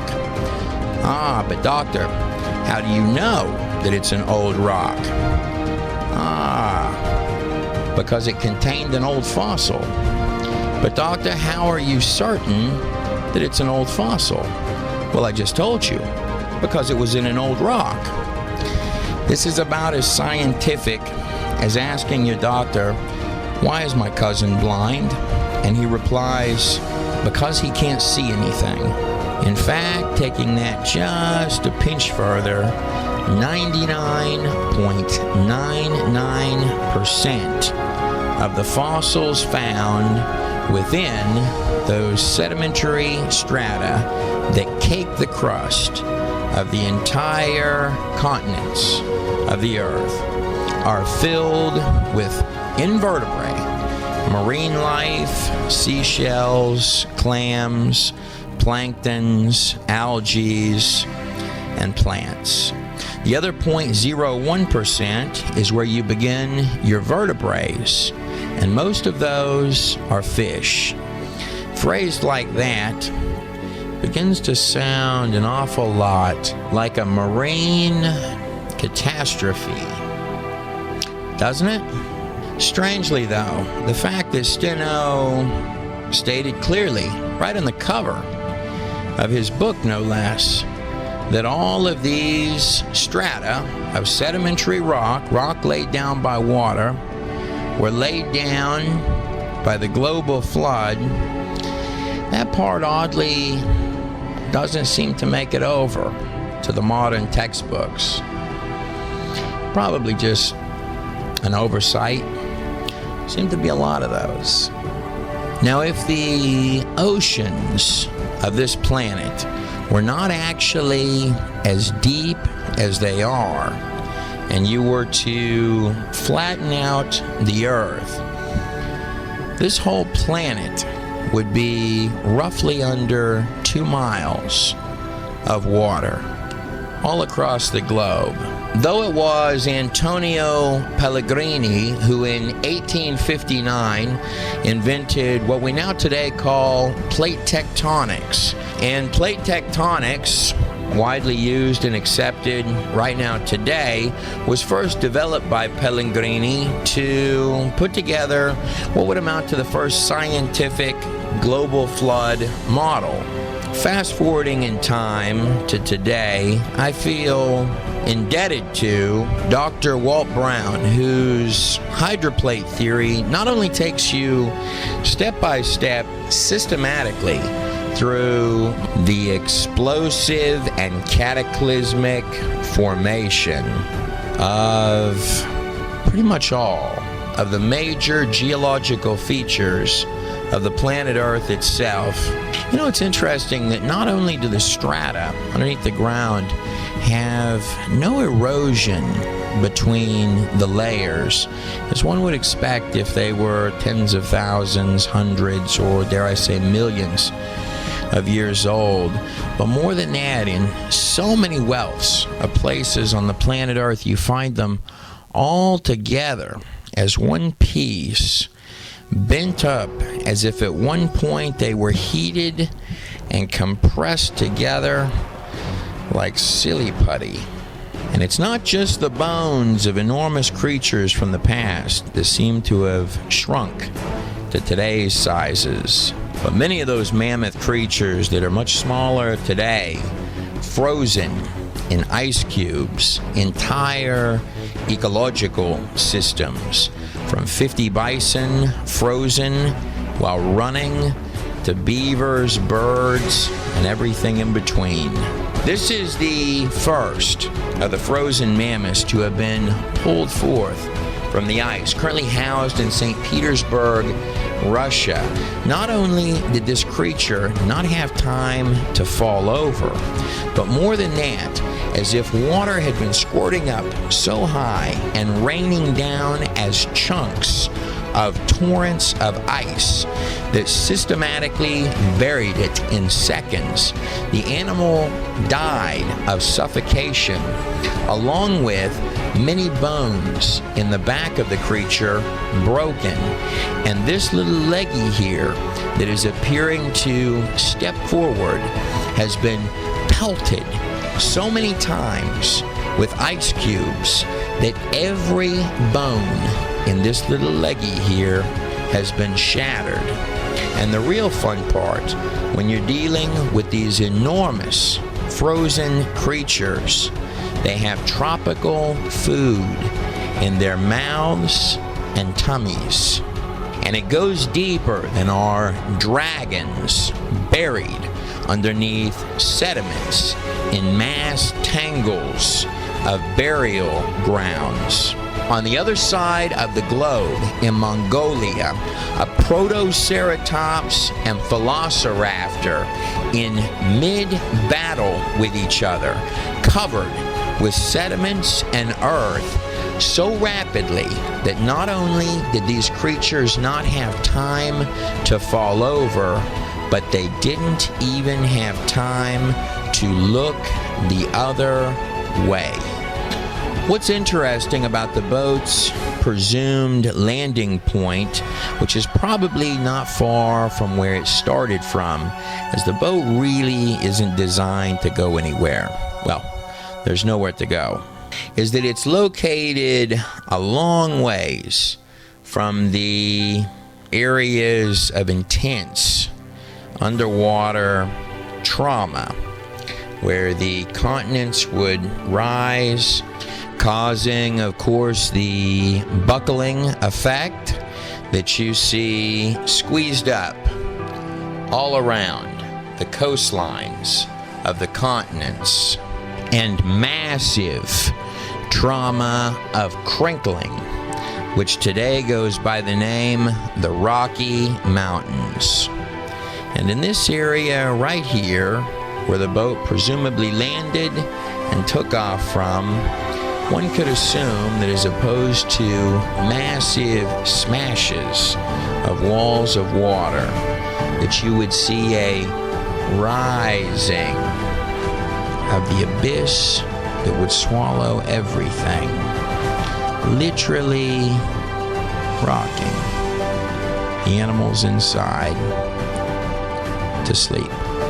If I start with large underground pools of water, if you were to get one little bitty crack running towards the surface, the water bursting forth, just like oil from an underground oil deposit, only with such force that the water literally shooting forth as high as space itself, coming out like a steamed vapor that would liquefy anything nearby as the crack widens with pressurized waters bursting forth, coming down as ice chunks, rain, and sediments.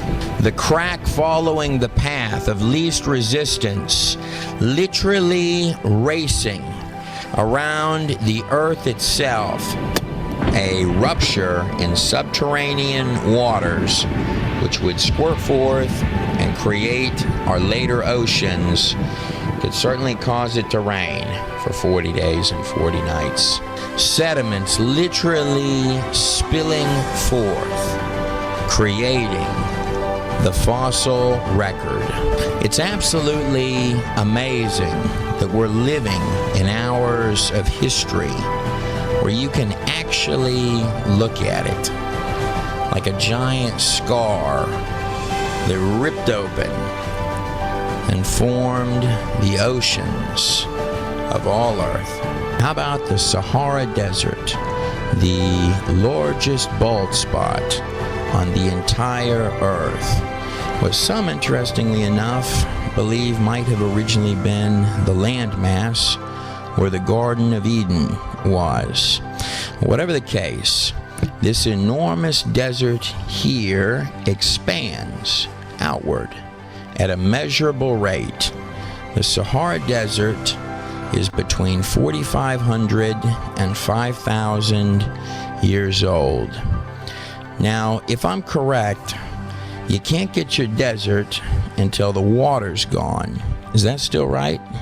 Now, if we were to delve back in to the Narmer Palette, right next to the Crow Falcon, coming straight across at eye level from the king, right about here on the Narmer Palette, right here, prominent on the palette of the first king of all of Egypt, directly under the first god of Egypt, we have the imagery of the boat.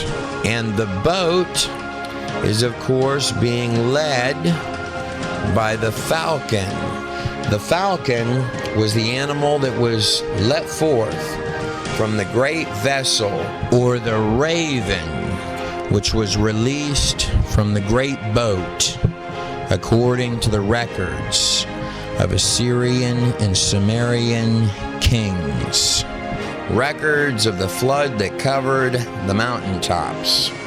Going from King Narmer in ancient Egypt over to the much older King Gilgamesh of Samaria, hopping from ancient Egypt and the land of the pyramids over to the place of the Tower of Babel in ancient Samaria.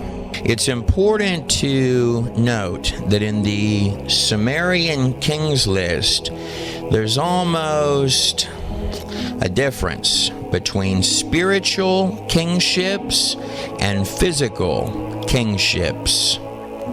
Gilgamesh, often claimed to have been 18 feet tall, a human, or perhaps better stated, physical, biological, flesh and blood king, coming right after in Merkar or Nimrod, who is one of the first kings, following the flood in the Sumerian kings list.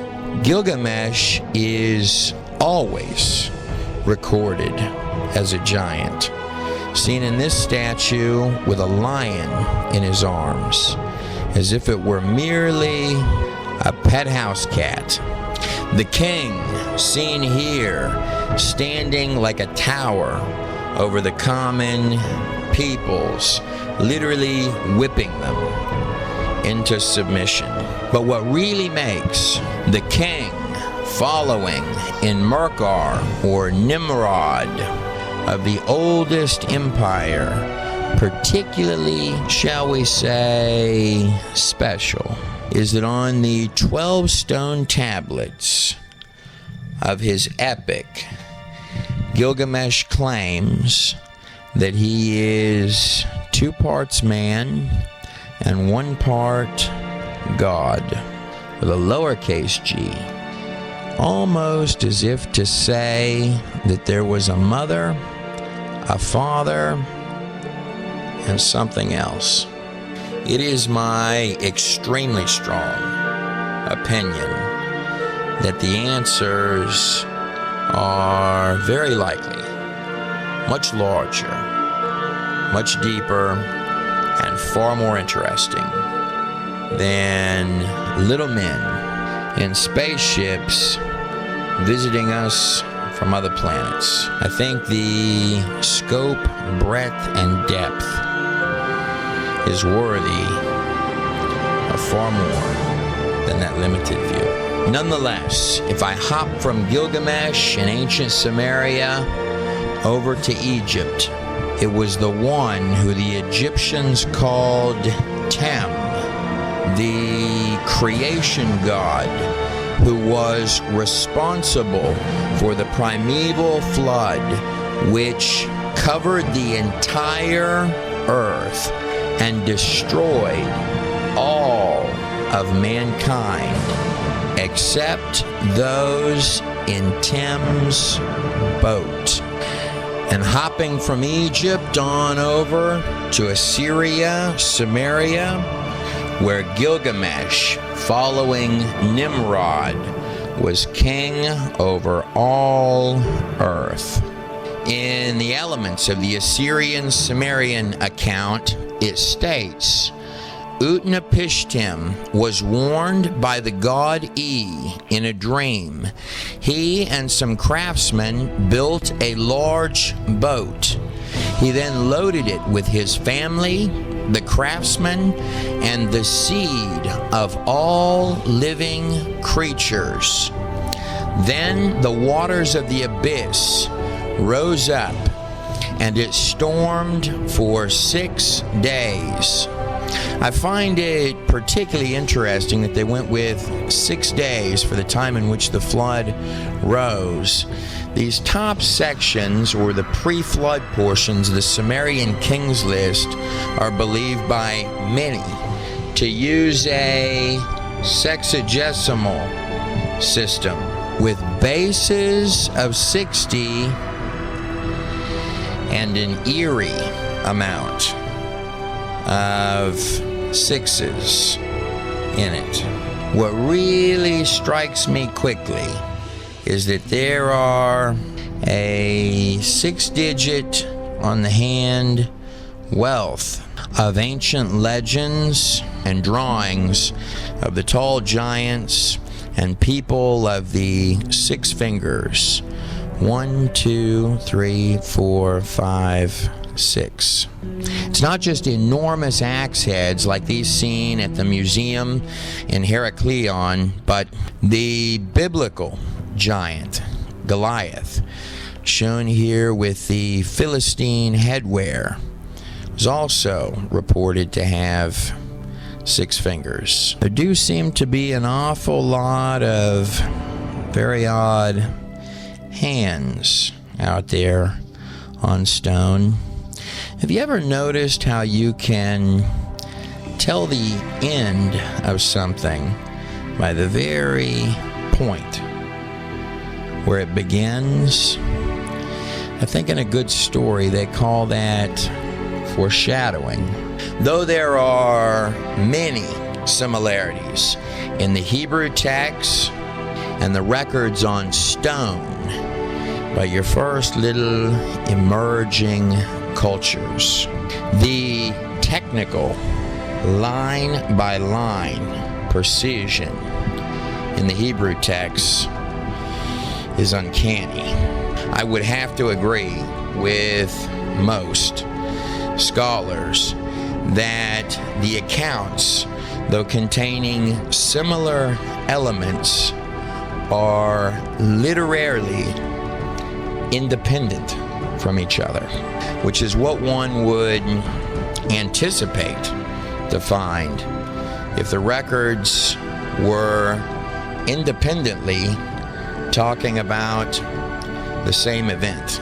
When thinking about the light year separator of precision found line by line in the pages of Genesis, it's important to bear in mind a record said to have been given to Moses, not sentence by sentence, but letter by letter, on the top of this charred black mountain here, Sinai, which is not in the official tourist location between the 2 fingers of the Red Sea, but is over here on this side, exactly where the biblical texts take you to. At this mountain, which is charred at the top, unlike any other surrounding it, like a sore thumb, sticking right up in the middle of the desert, called by the locals the Mountain of Moses, and surrounded by Jurassic Park style fencing and warning signs put up by the Saudi Arabian government. And of course, there, right down from the mountain, is the unusual rock that is split, that Moses is recorded to have hit with his staff, and it opened up, and the fresh waters came forth into the desert, literally pressure flaked, as would happen if water gushed forth out of it, and the stones leading out from either side are all smoothed exactly to what one would find under the bed of a river, in such stunning definition on the desert floor that you can actually see where the water was, right down at the base of Sinai, where you also find petroglyphs like these and all of the remains of the Hebrew settlement and camp, as well as the broken altar to the golden cow. The pages of Exodus read that they built that golden cow right down from where Moses got the Ten Commandments, where the glory and power of just a tiny part of God's presence rested like a fire on top of the mountain. After parting the Red Seas, you've got to imagine that even God himself was looking down and thinking, surely you can't be serious. But back in time, over here in Samaria, in the ancient records, the place where the falcon, the raven, or crow had become the favored bird to be released from the great boat, from the records of kings. In Assyrian Sumerian, it continues that the water covered all the mountains except where the boat landed. Upon seeing all the people killed, the gods, with a little g, wept. Utnapishtim released a dove, and it returned. And then a raven, which did not return. Nimrod in Merkur, displayed here with the mighty hunter's bow in his hand. Nimrod, or in Merkur in Sumerian, is king right before we find Gilgamesh, a warlord, coming right after the global flood in the Sumerian kings list, but greater than that, redundantly covered in all of the texts as having taken the power like a horse by the reins of all of those early settlements. The enormous star in the background behind him, and of course the symbol of the wings of the falcon raven extending from either side. Or the deified, by using the symbol of the raven's wings, imagery with the wings of Nimrod having the long beard, not dissimilar to what the Egyptologist Sir Flinders Petrie described the giant race as having. Artifacts from right up here in the biblical city of Nineveh, as in these two representations.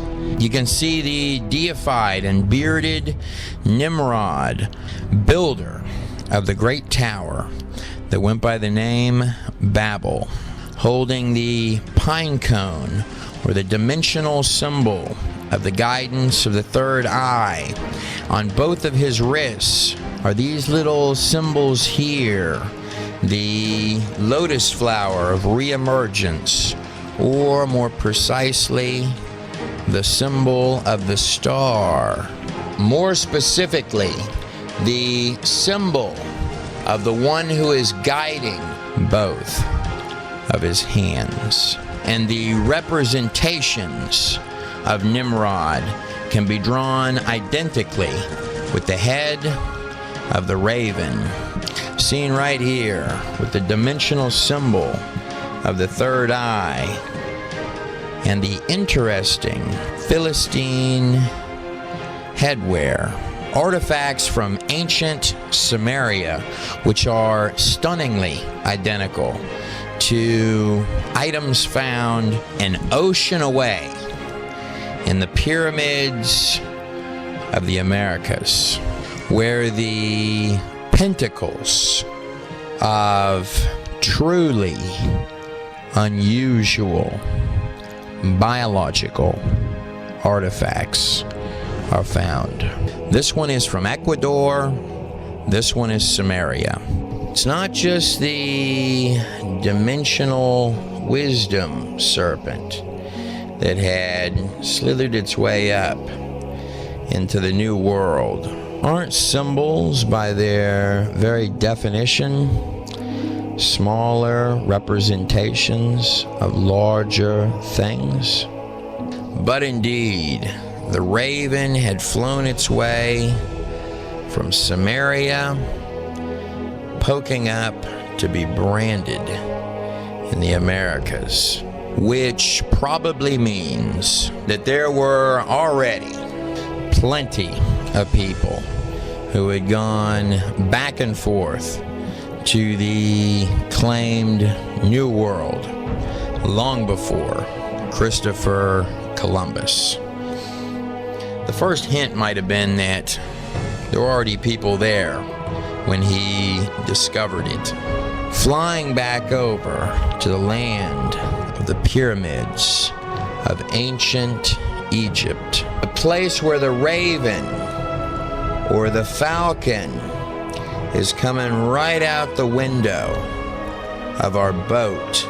The iconic deification imagery for that bird, seen here on stone with the symbol of the star or the sun on its head, was used for two of the most important gods of all Egypt, Horus and Ra.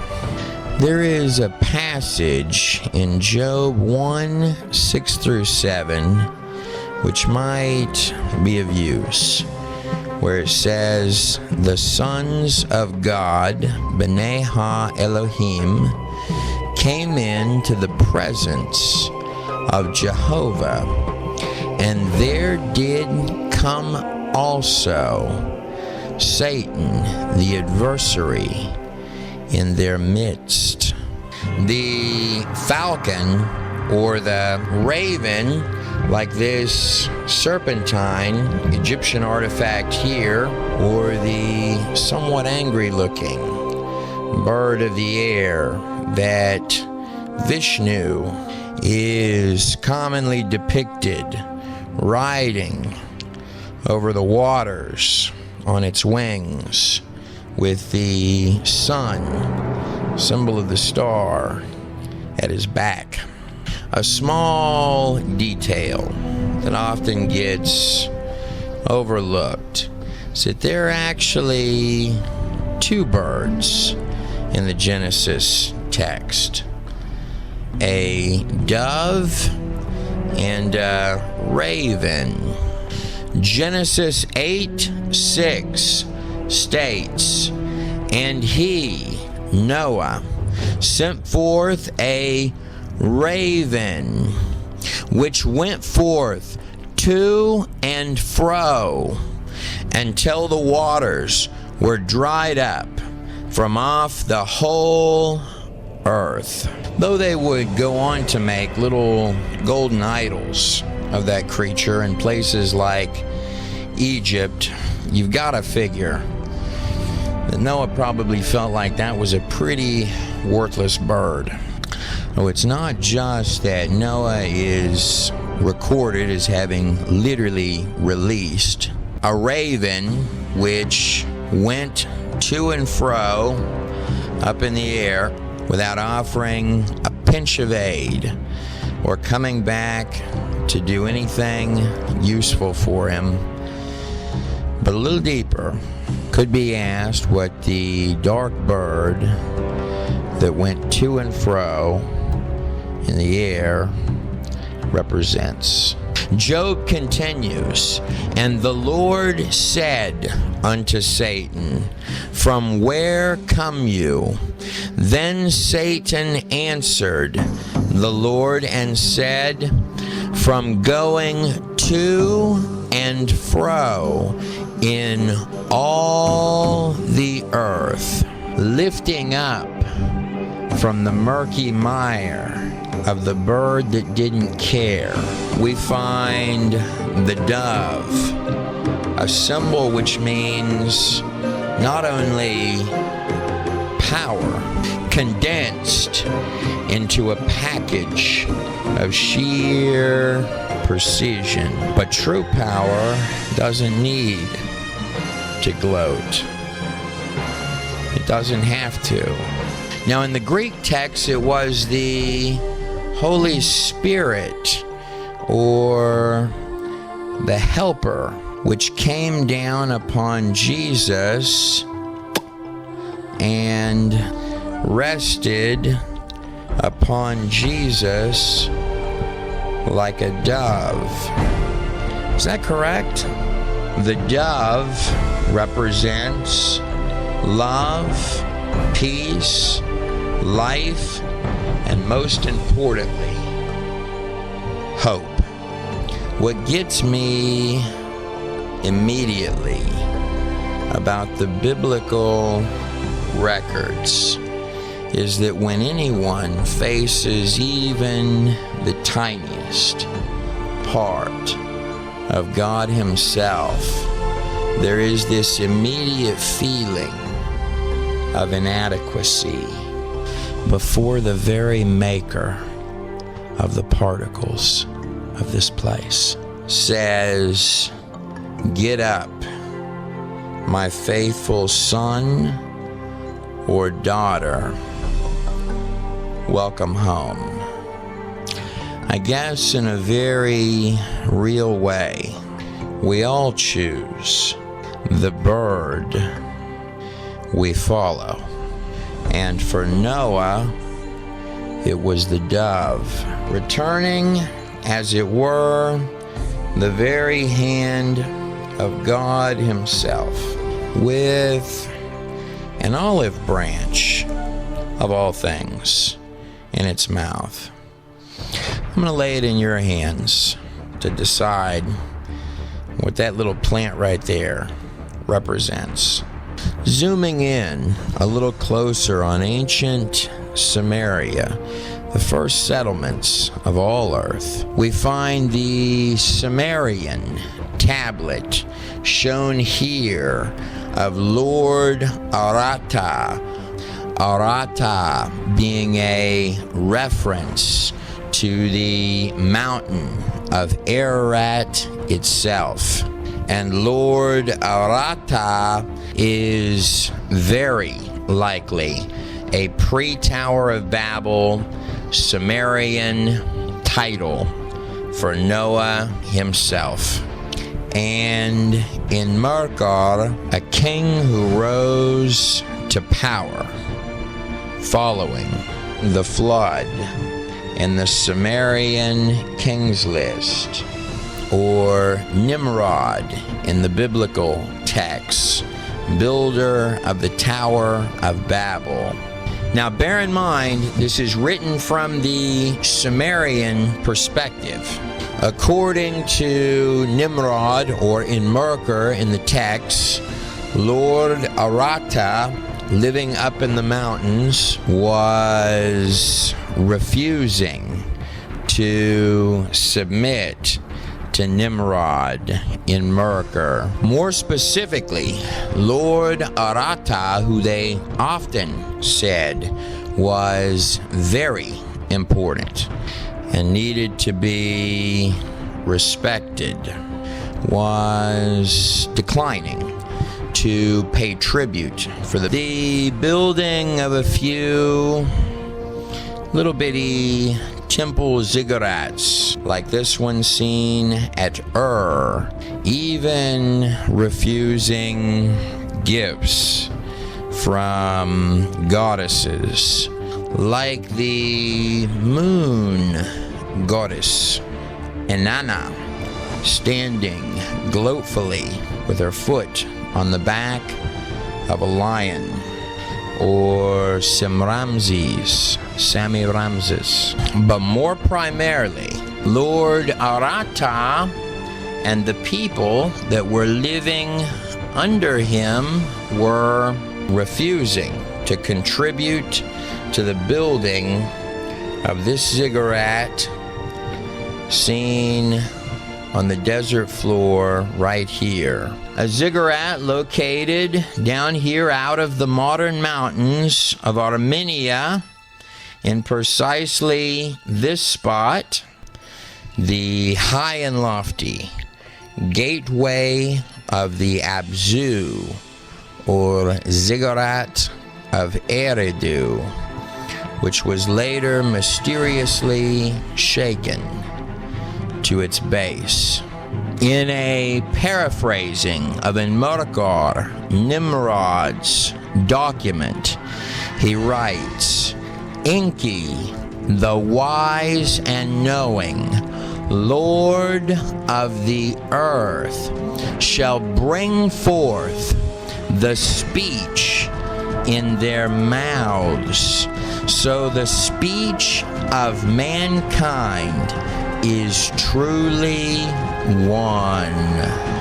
One thing that hits me as particularly odd is that these intensely complicated early languages just sort of appear right in here with really no developmental history, as if right out of thin air. Sumerian would most certainly be a prime example of that.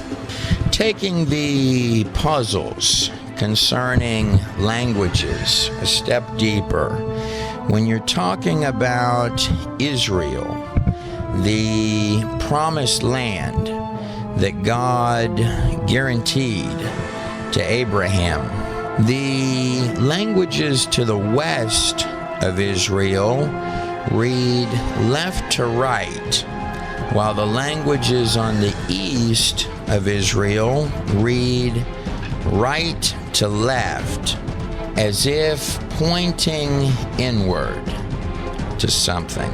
Now, both Israel and Jesus are often symbolized by the olive tree. Isn't that right?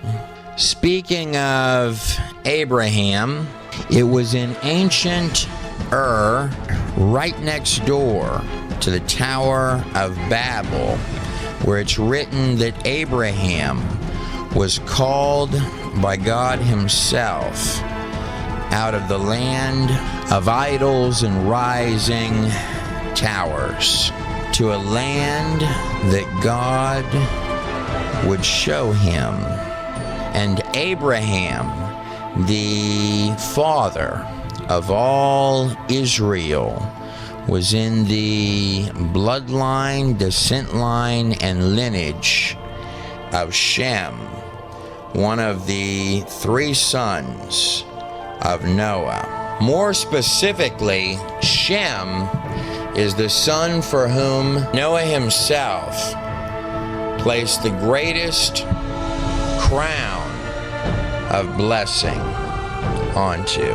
More specifically, this is the bloodline that would lead straight on through to the lion lying next to the lamb, the good shepherd over the sheep, perhaps the lion behind the lamb, Jesus Christ himself, the one for whom it is written, all, that's a big word right there, the families of the earth shall be blessed. Conversely, it's through the genealogy, bloodline, and lineage of Noah's son Ham that we find the fireworks show of true madness and rise of the great tower, the gateway to the Abzu. Two separate paths that start in Genesis 9:20. And Noah planted a vineyard, and he drank of the wine, and was drunken, and he was uncovered within his tent.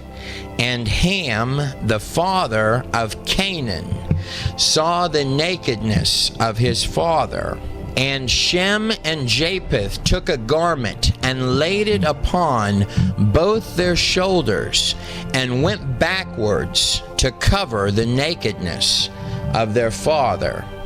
And their faces were turned away, and they saw not their father's nakedness. And Noah awoke from his wine, and knew what his younger son had done unto him. And he, Noah, said, Cursed be Canaan, that's the son of Ham. A servant of servants shall he be unto his brethren. And he, Noah, said, Blessed be the Lord God of Shem, and may Canaan be his servant.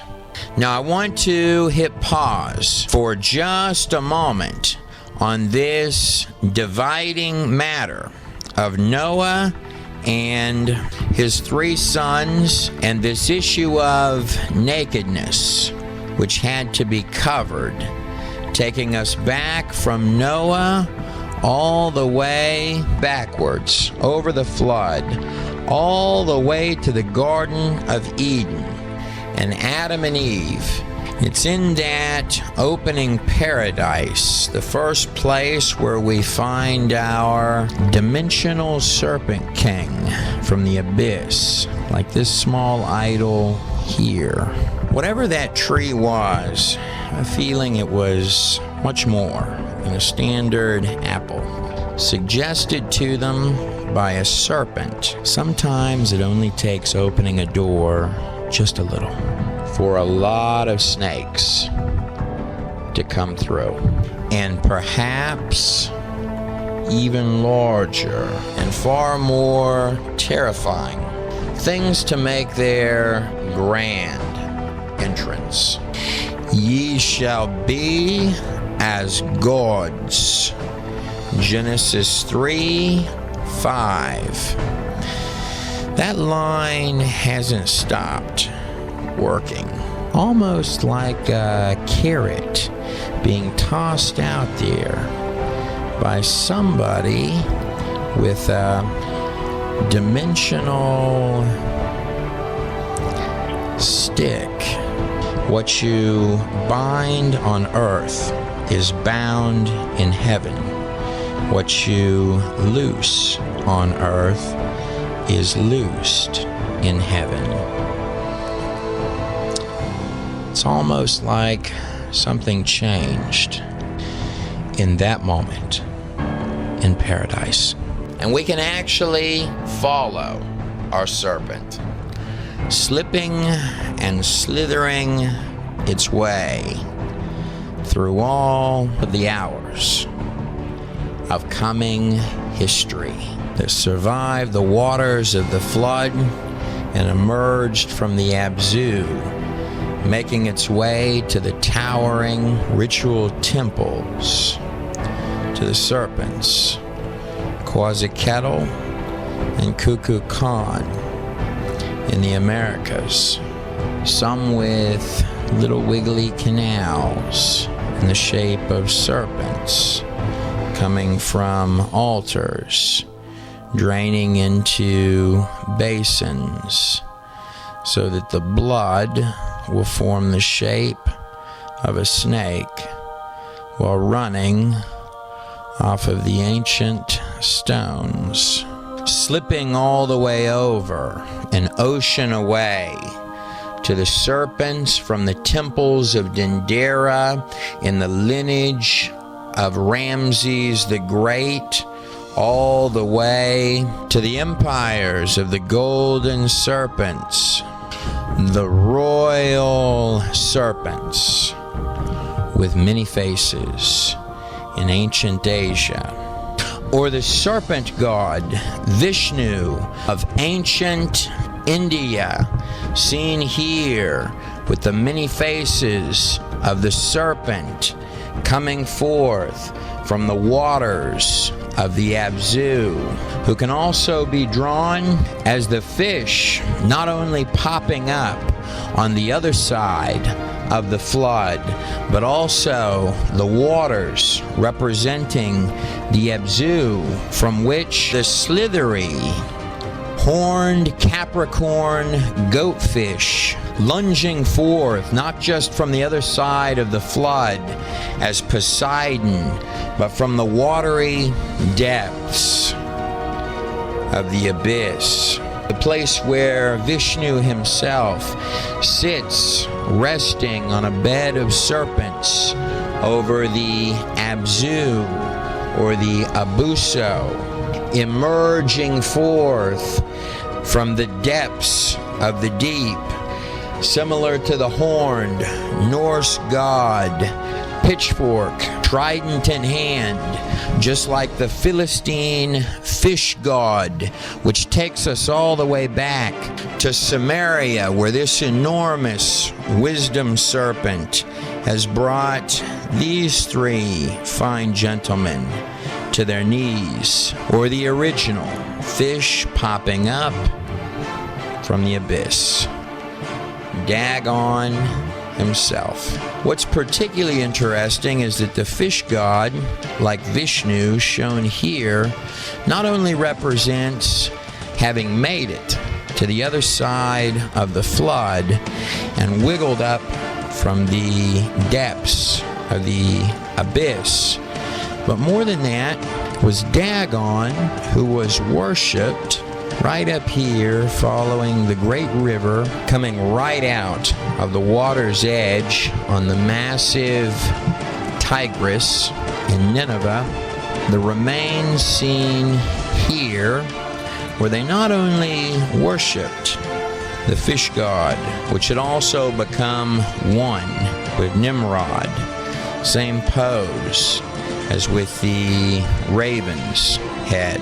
It is interesting that to these worshippers of the man emerging from the fish, that a reluctant messenger of God himself would be delivered up, literally choked up, vomited out, and spit forth Jonah, the very man in the belly of the air-breathing fish for 3 days that had laid its head on the riverbanks.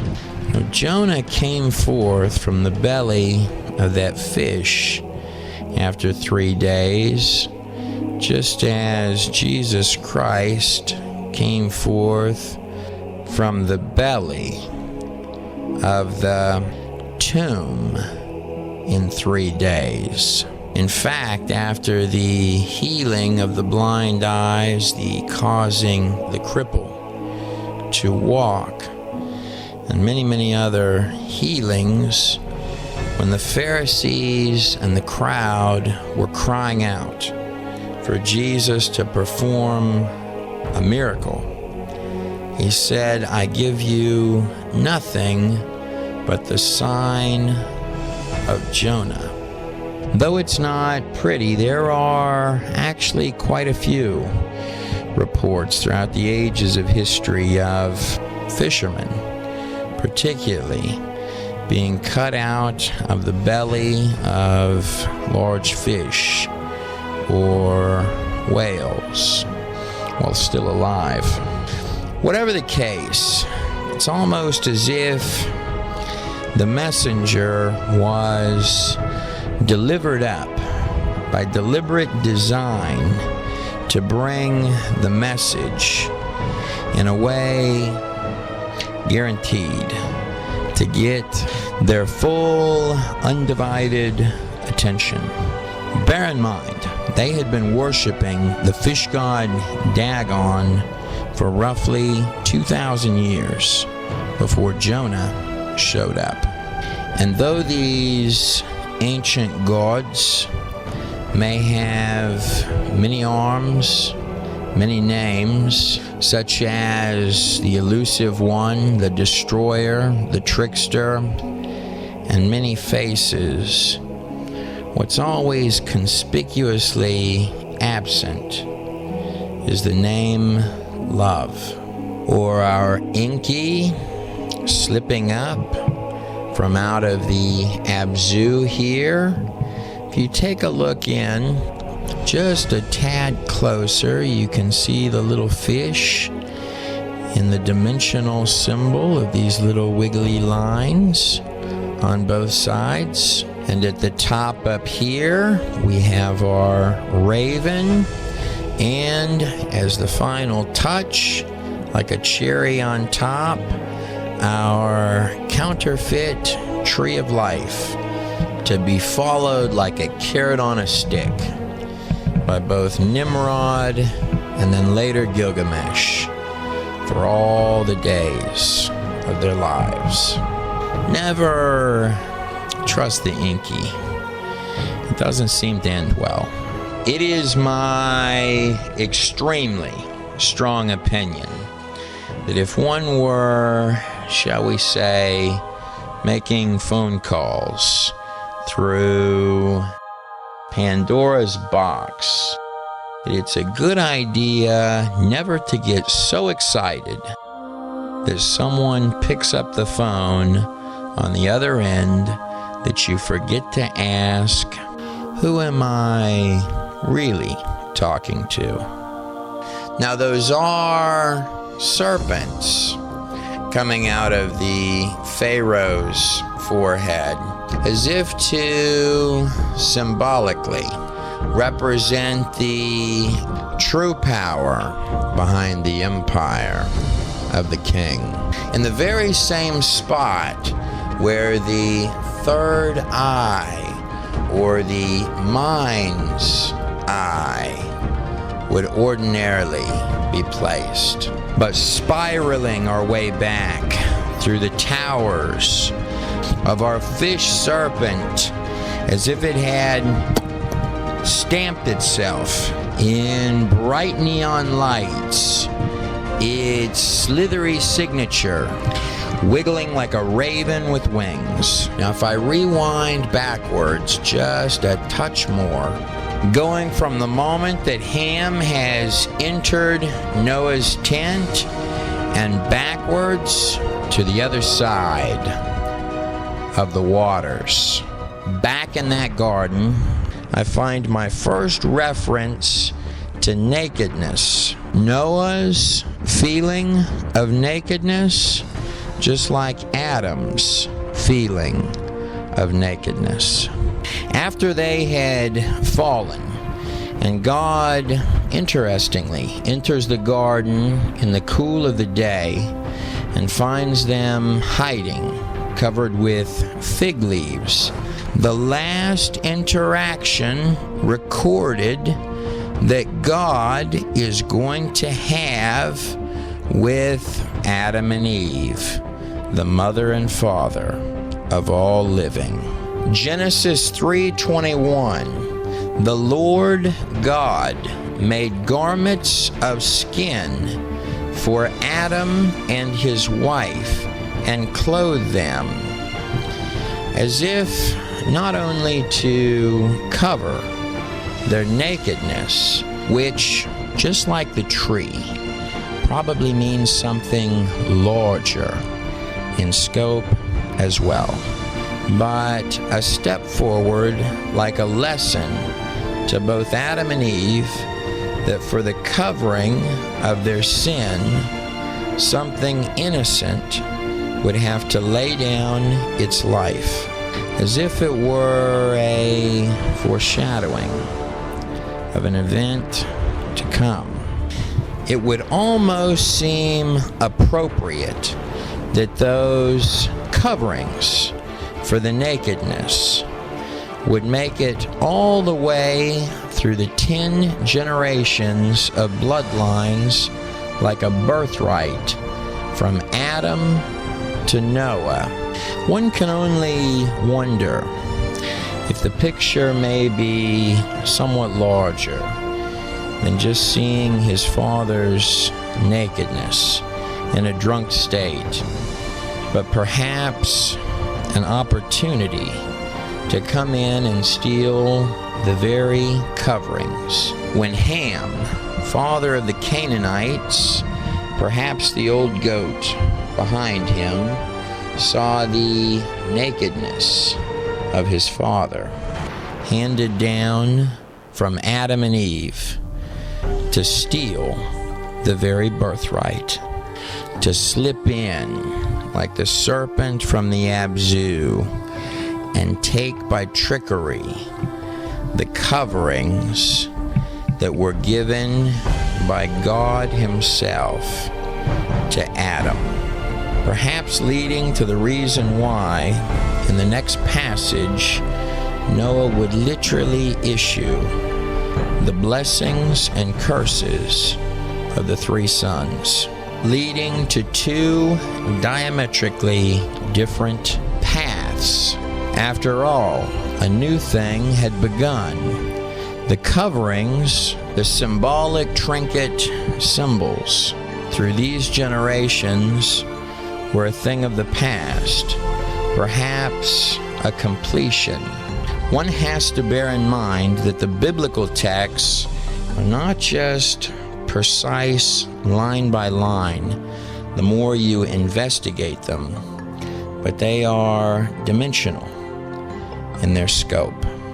If you look at the root of the names in Genesis in order from Adam to Noah, it reads, "Man appointed mortal sorrow, the blessed God shall come down, teaching, his death shall bring the despairing rest and comfort."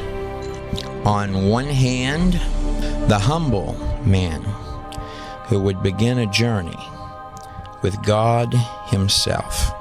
On the other hand, we have the prideful man who would ultimately stand atop the very tower that would crumble beneath his feet while he arrogantly shook his fists upward at the Father of all life.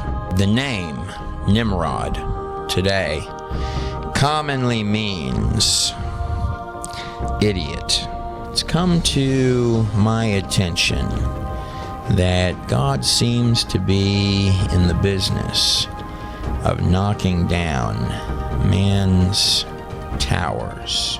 The ziggurat of Eridu, shown here on the screen without any graphics or digital effects on it, would have been not only the oldest unified site and very likely the largest tower, temple, occult religious center, especially at that time, located just a hair this side of the Euphrates River, somehow shaken to its base. One can only imagine the sheer size against the horizon of that dot on the desert floor in the pinnacle of its hour. I'd like you to notice on this particular artifact that Nimrod, Immerker, shown here, is not just leading the way up this spiral temple to the pinnacle with the star on top, but just like this small golden god idol here, or this image of a beast holding, as it were, its own child in its arms. He's got these little horns coming out the side of the head, not dissimilar to the helmets with horns worn by the Vikings in attempting to copy their Norse gods, such as the god Loki, the dimensional one of seduction, trickery, and delusions, but the remains of the entire religious center of the ziggurat of Eridu, otherwise known as the Tower of Babel, which could be viewed like an enormous summoning, a really big Ouija board. Tower of Babel means gate of the god. That's God with most definitely a lowercase g. The place where, according to the Sumerian Kings list, you have the global flood, and then right after the global flood, we find listed in Merkar or Nimrod and Gilgamesh, the place where it states on the tablet, after the flood, when the kingship from heaven was lowered, the kingship was in Eridu, which, though the stone from Eridu is talking about something that stepped up into reality at the Tower of Babel after the flood, in the book of Jude, when referencing a set of angels which entered prior to the flood, events that occurred in the pre-flood world, in Jude 6 it states, even the angels which kept not their first estate. Now the word first estate has a dual meaning in that sentence. But left their own habitation, he hath reserved in everlasting chains under darkness unto the judgment of the great day. First estate, or the Greek okaterion, means that they had reduced their bodies from heavenly bodies, specifically meaning that wherever it is they were coming from, their bodies were greater than three-dimensional. Now, Christians commonly point out a passage found in Mark 12:25, where Jesus Christ himself says, "For when they rise from the dead, they neither marry nor are given in marriage, but are like angels." The key sentence is this: the angels which are in heaven. The fallen angels talked about in Jude specifically left heaven, but took even that a step further to do something that got them extra punished.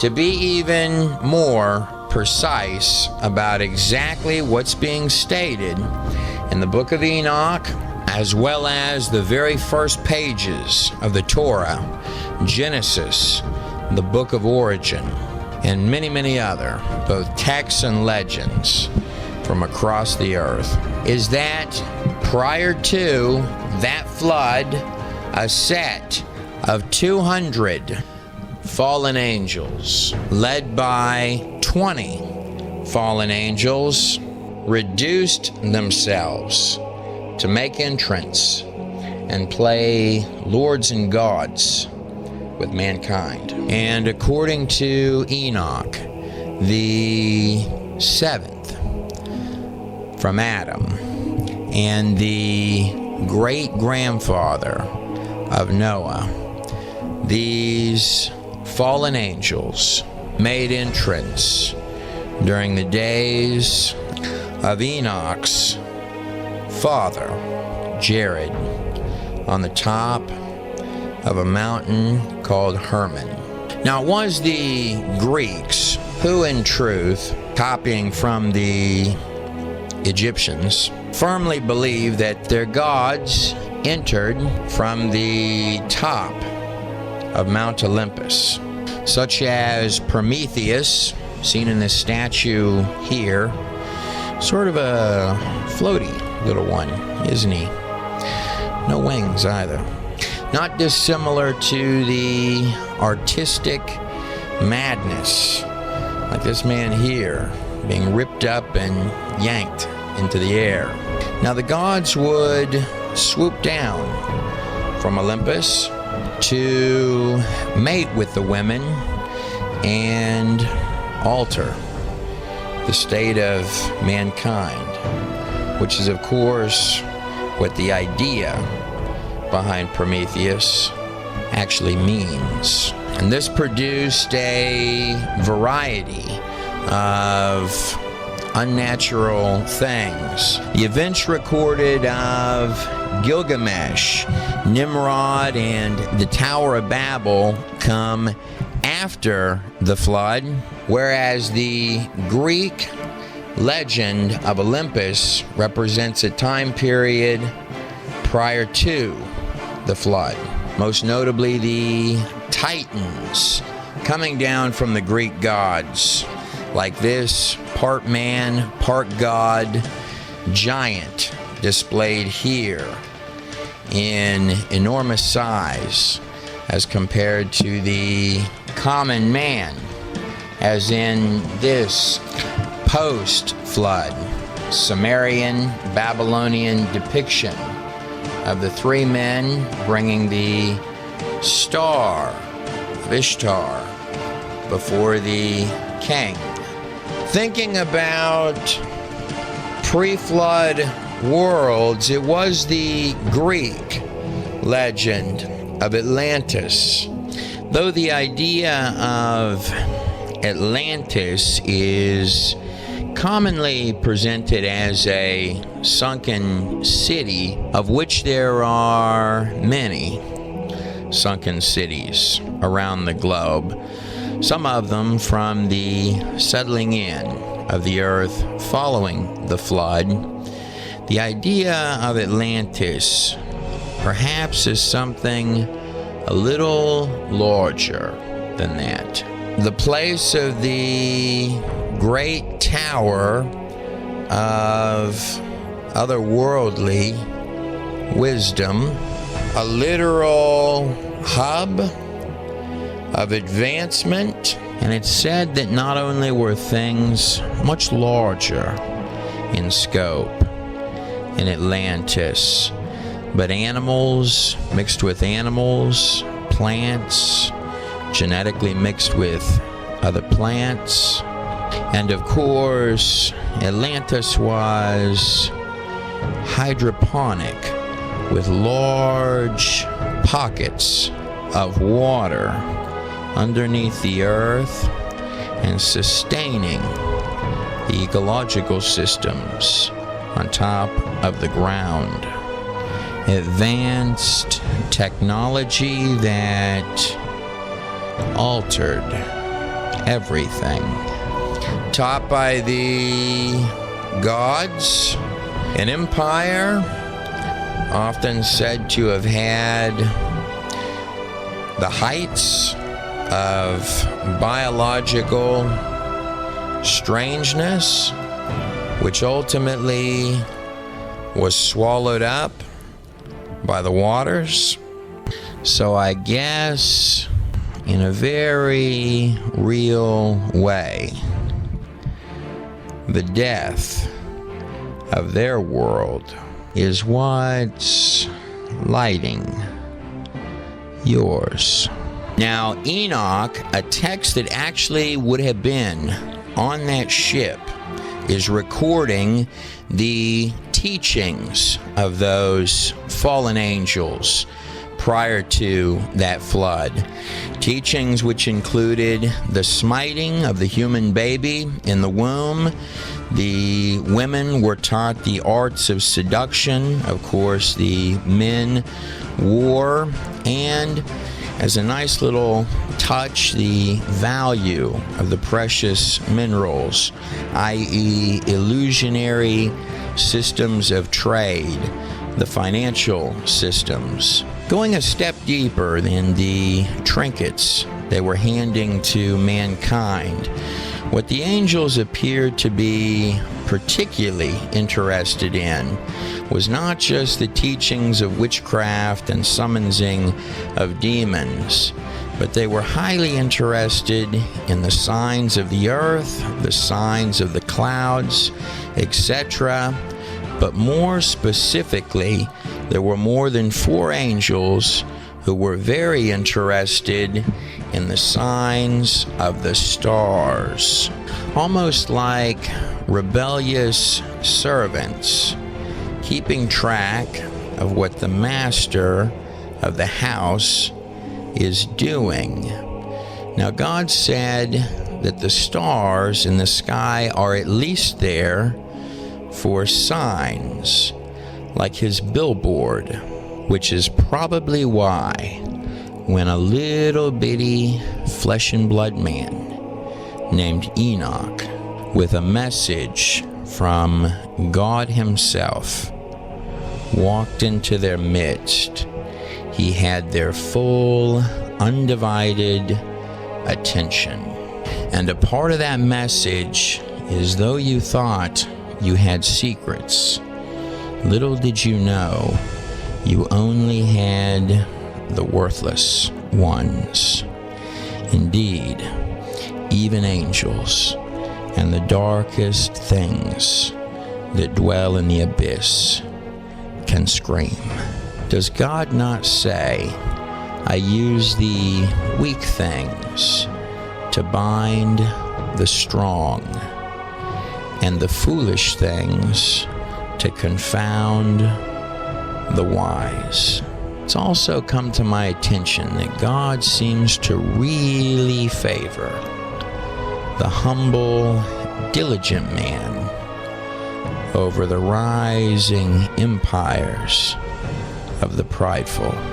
Speaking of stars, though the teachings of fallen angels would be what we would call astrology, or applying the fortune telling to your personal life, in terms of God's billboard, it does seem like pretty well everyone in the ancient world understood the signs of the zodiac, which tell the biblical story, beginning, of course, with Virgo, the Virgin, coming around full circle to end with Leo, the Lion.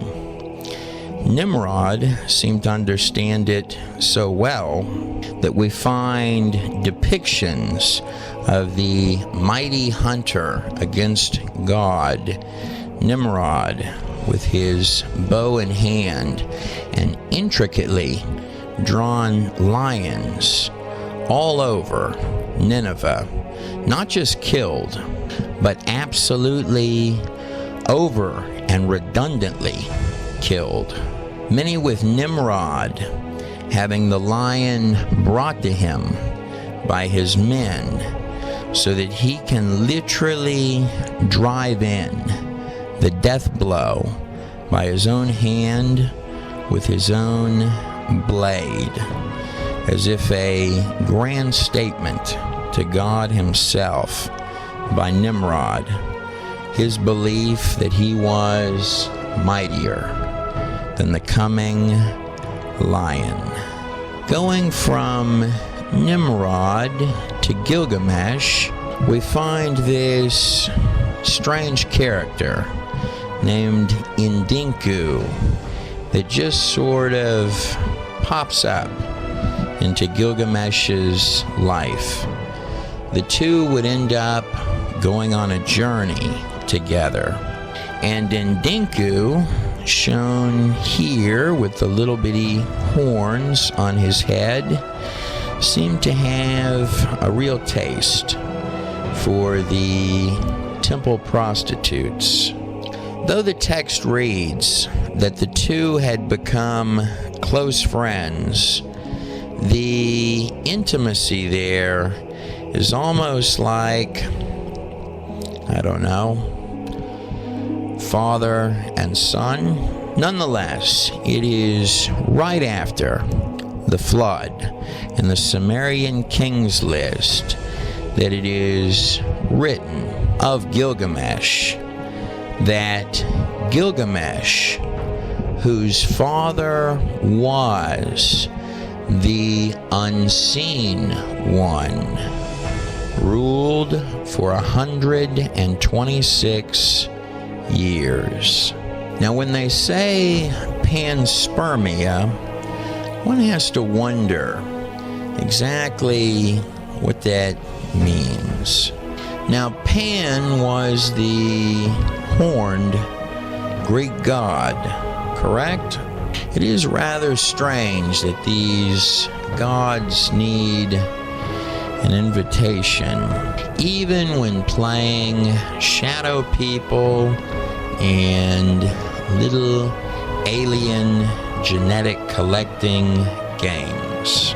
Almost as if not only do you have authorities and things that it wants, but more than that, like it's terrified that you would see behind the mask and look at it as it is. No matter the case, whatever it was that re-entered following that flood would be covered and crawl its way to be worshipped in some form or another in every culture. Legends not just including strange arrays of biological oddities and the realms from which Loki might emerge, but also the symbolism of the star can also be drawn as the swastika. Now, it's important to point out that stars like this one on top of the Ziggurat of Eridu next to Nimrod at the top of the Tower of Babel, stars in all of ancient texts are extremely often symbolic representations of angels. Very powerful, dimensional beings. B'nai Ha Elohim, the watchers, perhaps in this case, a very specific fallen angel. And that star at the top of the temple could be depicted in a Babylonian or Sumerian crescent or moon.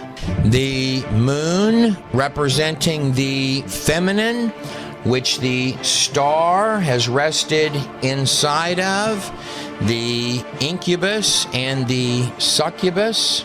And of course, the crescent moon takes us all the way back to our original moon goddess, the wife of Nimrod, Semramses, or Semiramis, seen here between the two twisting serpents, which is one and the same as Ishtar, the Sumerian winged goddess, seen here with the little wide-eyed owls of the moonlight as the guardians, standing by her bird-shaped feet, absolutely identical to all of the other claimed goddesses of the crescent. Astarte, Asheroth, Queen of Heaven, Diana, or the triple moons with the star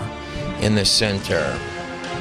Wondering if I could take a guess what this little symbol here might mean. Let's see, I've got 3 moons and a star in the center. Semramses, Nimrod, and the part god, part man offspring, Tammuz, which is the same exact thing as saying in Mordekar and Nanna, the temple moon goddess, and Gilgamesh. God King, Star, Moon Goddess, or the three stars, the remnants of the top one, which can still be seen on this commemorative tablet. And this is a statue of the deified Tammuz sitting on his throne, as is seen in a display in Hungary. Wait just a second, because this unholy trinity from right here between the Tigris and Euphrates rivers, the Fertile Crescent, the cradle of all civilization, where little tiny settlements would begin to sprout up, reaching all the way down even to Egypt. Strangely, our anomalies must come in pairs, because if I were to go from the Tower of Babel and Ziggurat of Eridu and hop right over here to Egypt at the inception of the land of the pyramids and the Eye of Horus, you would find another trinity.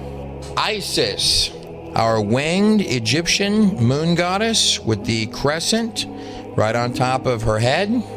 Osiris. Osiris is the legendary founder of all Egypt, shown here with the little horns coming off of his head.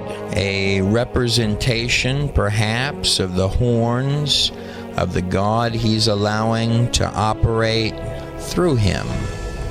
Hathor, seen right here at the very top of the Narmer palette. And of course, the part god, part man offspring, described as Horus. And Horus, of course, is depicted as the dimensional eye atop the pyramid that is peering in and watching. From the Egyptian Nu, place of chaos, the abyss, places of the deep. And since we've got triple moons here, let's see if we can't go 3 for 3. Because one could almost think that this triad, the founders behind all of the dark occult beliefs of all Egypt, as well as this triad of the goat seeming to emerge through the man. In the ancient accounts, descriptions, and events, we're talking about the same triad of people in different tongues, as if it were a first little seed of something beginning to sprout up right about here in Eridu, coincidentally. Same place where you find the Ziggurat of Babel itself, the beginning, or perhaps re-beginning. That is the precise point where you see the rise of all Earth's coming empires. Now, though it was Enoch who was not, for God took him, it was Noah's grandfather, Methuselah, whose name means his death shall bring, or perhaps his death shall bring the judgment. The longest living man in the biblical text at 969 years, who died the very year or 7 days before that flood. But back in that garden, on the other side of the flood, when Eve was confronted by the serpent, she was conspicuously alone. Adam was about to have to make the hardest choice of his entire life. On one hand, he had Eve. On the other hand, he had everything. Adam would have viewed Eve just as he would a part of himself. It says in the text that Eve was deceived, but that Adam knew what he was doing. I would argue that as Adam bit into that fruit, he did not do it in defiance to God, but he did it out of love for Eve. He was willing to lay down everything for his bride and step into death itself. Though sin, darkness, and decay entered through Adam, it was truly only covered and paid for by the Lamb that would be slain. What Adam could have never done for Eve, God himself did for all mankind. And the truth is, we're all tainted in this place, just like Eve was, perhaps bringing deeper meaning to the words covered by the blood. Even if you've got 6 fingers and are 9 feet tall. Act 1 of mankind began with a tree, and it ended with a tree. The wild vine shall be grafted to the branch.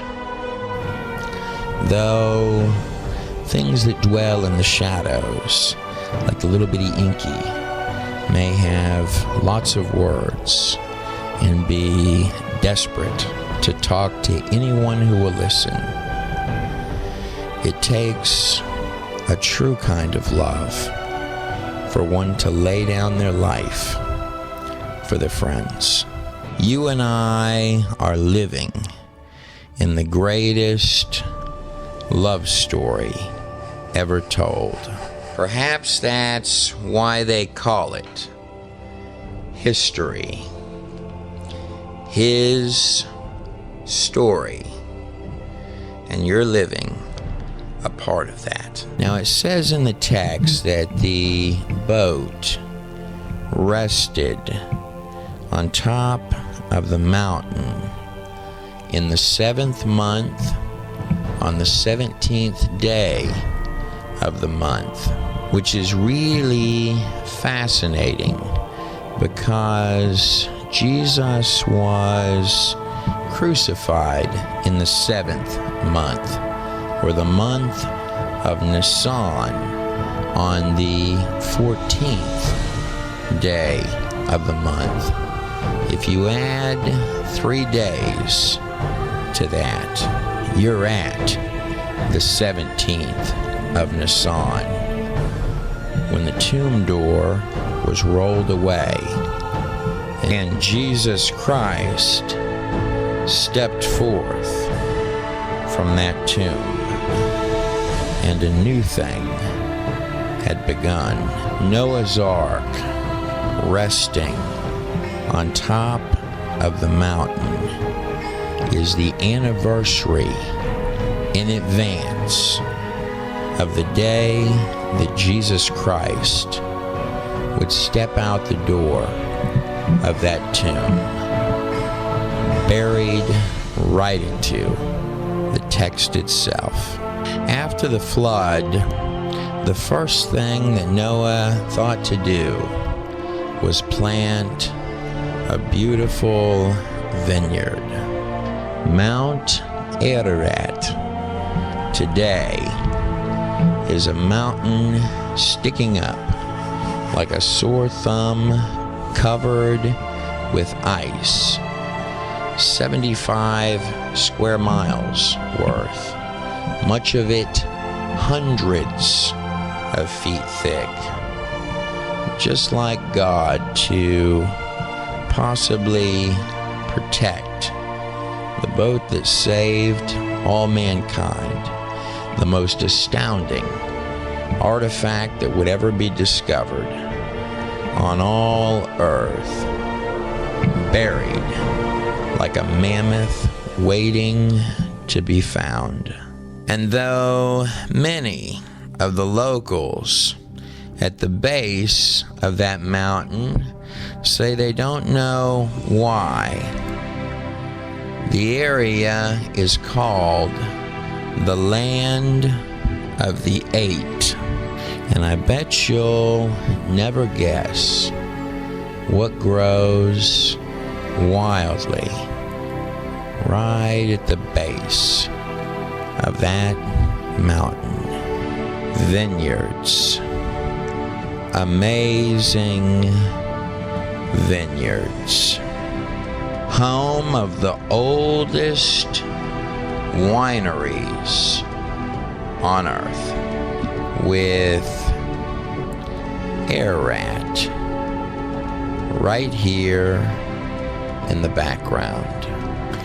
That is a narrow door, isn't it? Jesus said, I am the way, the truth, and the life. No man cometh before the Father except by me. Indeed, all creation awaits the hours of its restoration, the entrance of the Good Shepherd, the coming of the bridegroom, the Adam that didn't fail, the return of the King. No matter who you are on the other side of this screen, I pray that God Himself lead you and lift you as an eagle with wings on your quest. The truth is, a video like this one barely even scratches the surface of the mysteries embedded in that text. A self-authenticating message from outside the confines of time, matter, and space itself. Did I mention that it's generally how a story begins that determines everything about the fireworks show of how it ends? After all, lifting up the veil on this present illusion to peek in at the ending is where it really gets interesting. Guess we'll have to do that next time. Thank you for watching Noah by the God in a Nutshell Project. I'm Trey Smith.